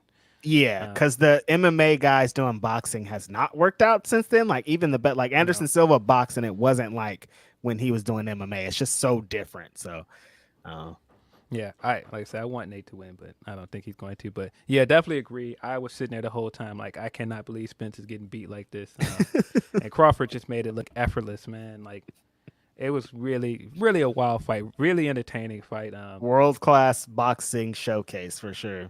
Yeah. It's not going to be like that tonight. Like, do not expect that same fight in this main event. Definitely not. No.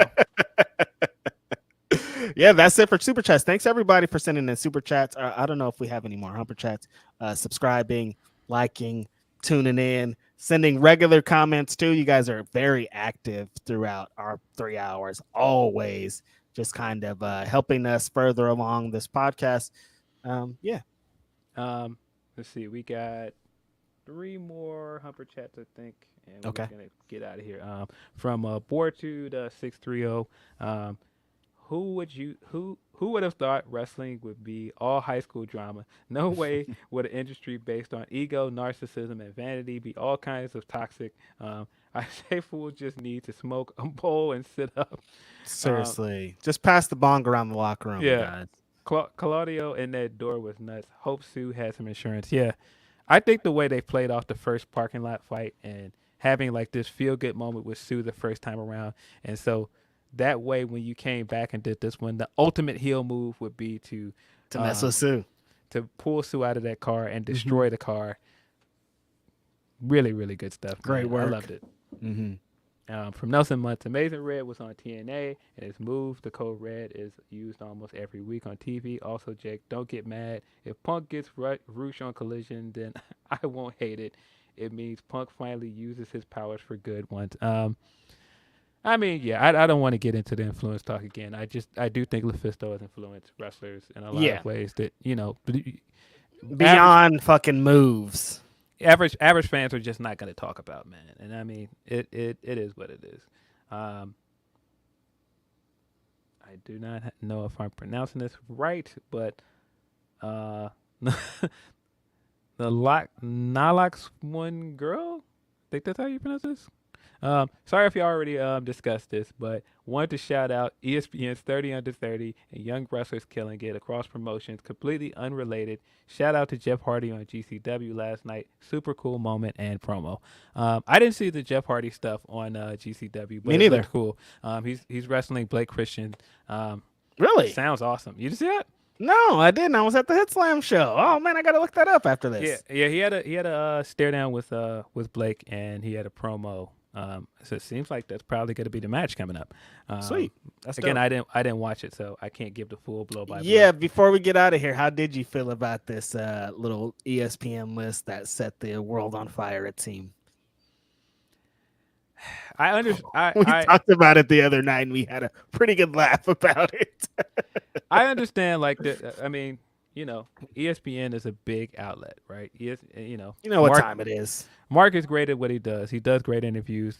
Mark is also, if you don't know, the guy that did the latest CM Punk interview that was at Sports Illustrated. I mean, it's not Sports Illustrated, but ESPN. Mixing up Sports Illustrated and ESPN. Sorry. Yeah. But he also did the ESPN interview around the time Collision debuted. He's great. I thought he did a good job of trying to get somebody from all kinds of promotions on this list, whether it be Stardom, indie promotions, AEW, WWE, Impact, everybody. I thought he had a very good variety of talent in this thing, but having Dom in the top 5 is nuts.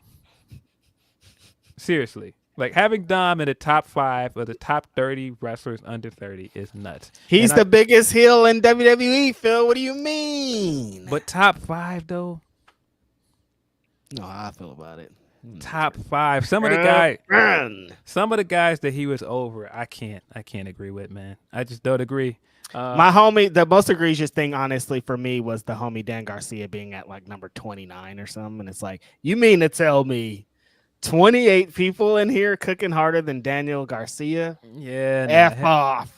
Him being top 5, Logan Paul being on the list as high as like Logan Paul can't be on the list, dude. Like, I know what you're saying and doing, but no. Yeah, nah. Some of the placements was more of my problem than anything. But as someone who makes lists, I get it. Like, no, I can't. Have fun. Yeah. But I mean, it's a list. It's for people to do what we do and debate and talk about these things. But I just saw Dom top 5 and I was like, whoa. Hold on a minute. Whoa. Austin Theory top 3 was also a little bit much, but the guy did just beat Cena at John WrestleMania. Cena. I mean, I get it in some ways. I mean, well, we do have like Braun Breaker on there. We do have a lot of guys that deserve the spots. I was a little sad that we didn't get Willow in the top 30 because I do think she should be there. She's only 29. But yeah, speaking of guys that top 30 under 30, we saw 2 of those guys have a fantastic match. I'm not a big NXT guy, but Dragunov versus Mello was fire. If you have not seen it, if you're not an NXT fan, at least watch this. I thought this was Mello's best match as champion. Told a very good story of him kind of surviving Dragunov throughout some of those spot that power bomb he took. Mello tried to catch him with the leg drop off the ropes, and Dragunov just power bombed the life out of him. Yo, Dragunov was bringing the fight to him, and I think, like I said, the great thing about the storytelling they did. This is the guy that beat Gunther for the NXT UK title, and he just had to drop it The because he got injured. bad MFer. Yeah, he had to drop the title because he got injured. So he never lost that belt. He not only beat Gunther, but he never lost. And so he came into this match, and man, he gave Melo everything, man. And Melo just showed a lot of toughness. He survived. And they left it open-ended enough with the way that he won the match that they could do a rematch. I could very easily see Dragunov being the guy that beats Melo. Yeah. This was very, very good match, man. I think he could be the one to meet Melo too, but put this guy in Imperium, man. He needs to be up there. This guy can work like no other. He elicits emotion in a match.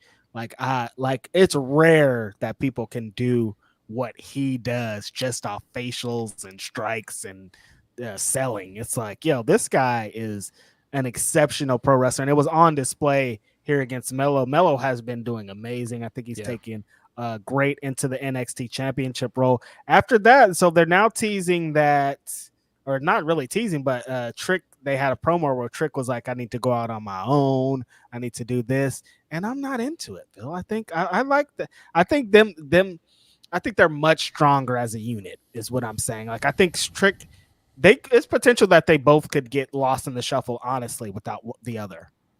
Yeah, I wonder what this means, because of course we did get Hurt Business 2.0. That's not what they're called. Yeah. I did see that from SmackDown.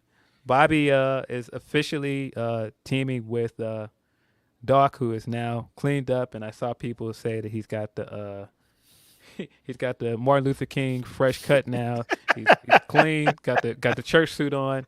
He looks great. And they looked great. The three of them looked great together. But before this happened, Bobby also met with Melo and Trick. And so I don't know what that means. I don't know. Does that mean that Trick might come up and join them? Does that mean that if Melo drops the belt, that Melo might come up and join him and Trick might stay on NXT?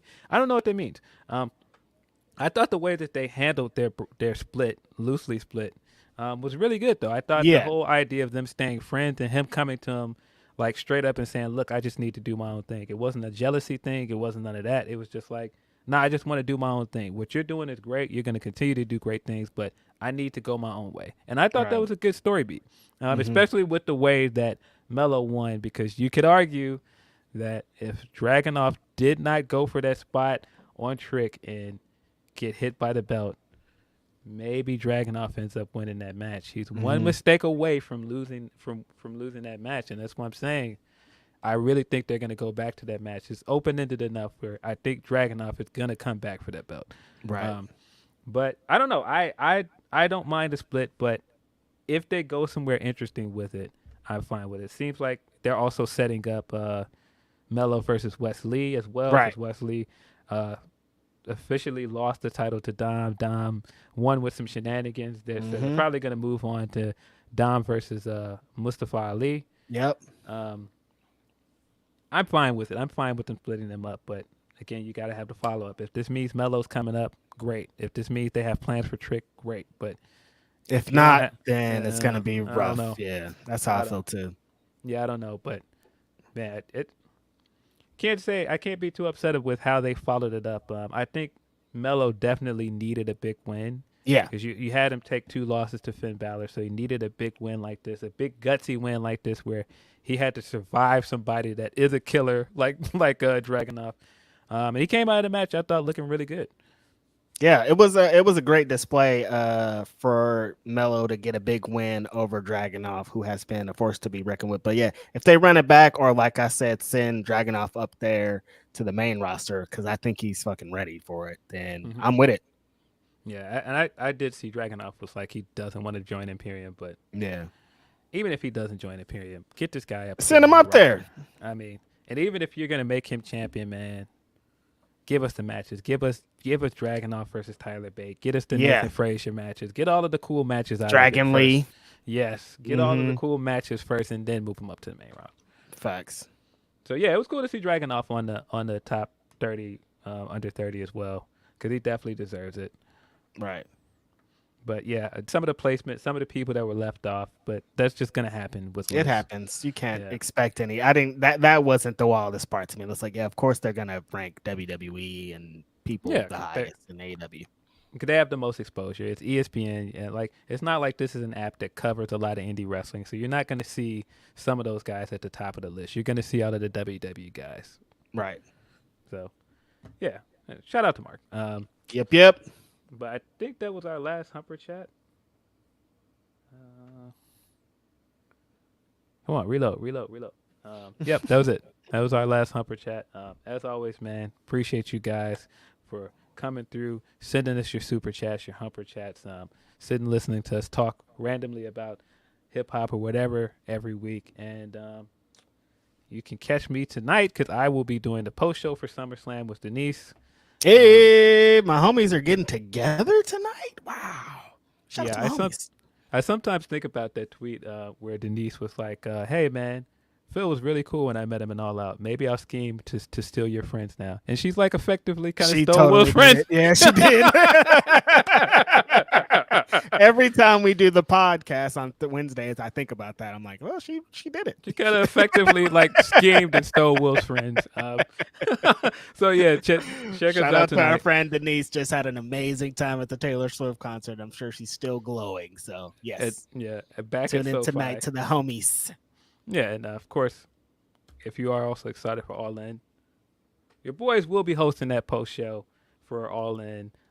Afternoon wrestling, can't beat it. Yeah, it's gonna be like 1 p.m. or something for me over here. So should be great. But you know the vibes, man. This has been Grapsody, man. Appreciate you guys as always. I'm Phil Lindsay. It's Righteous Reg. Peace. We'll be back at you Saturday. Peace.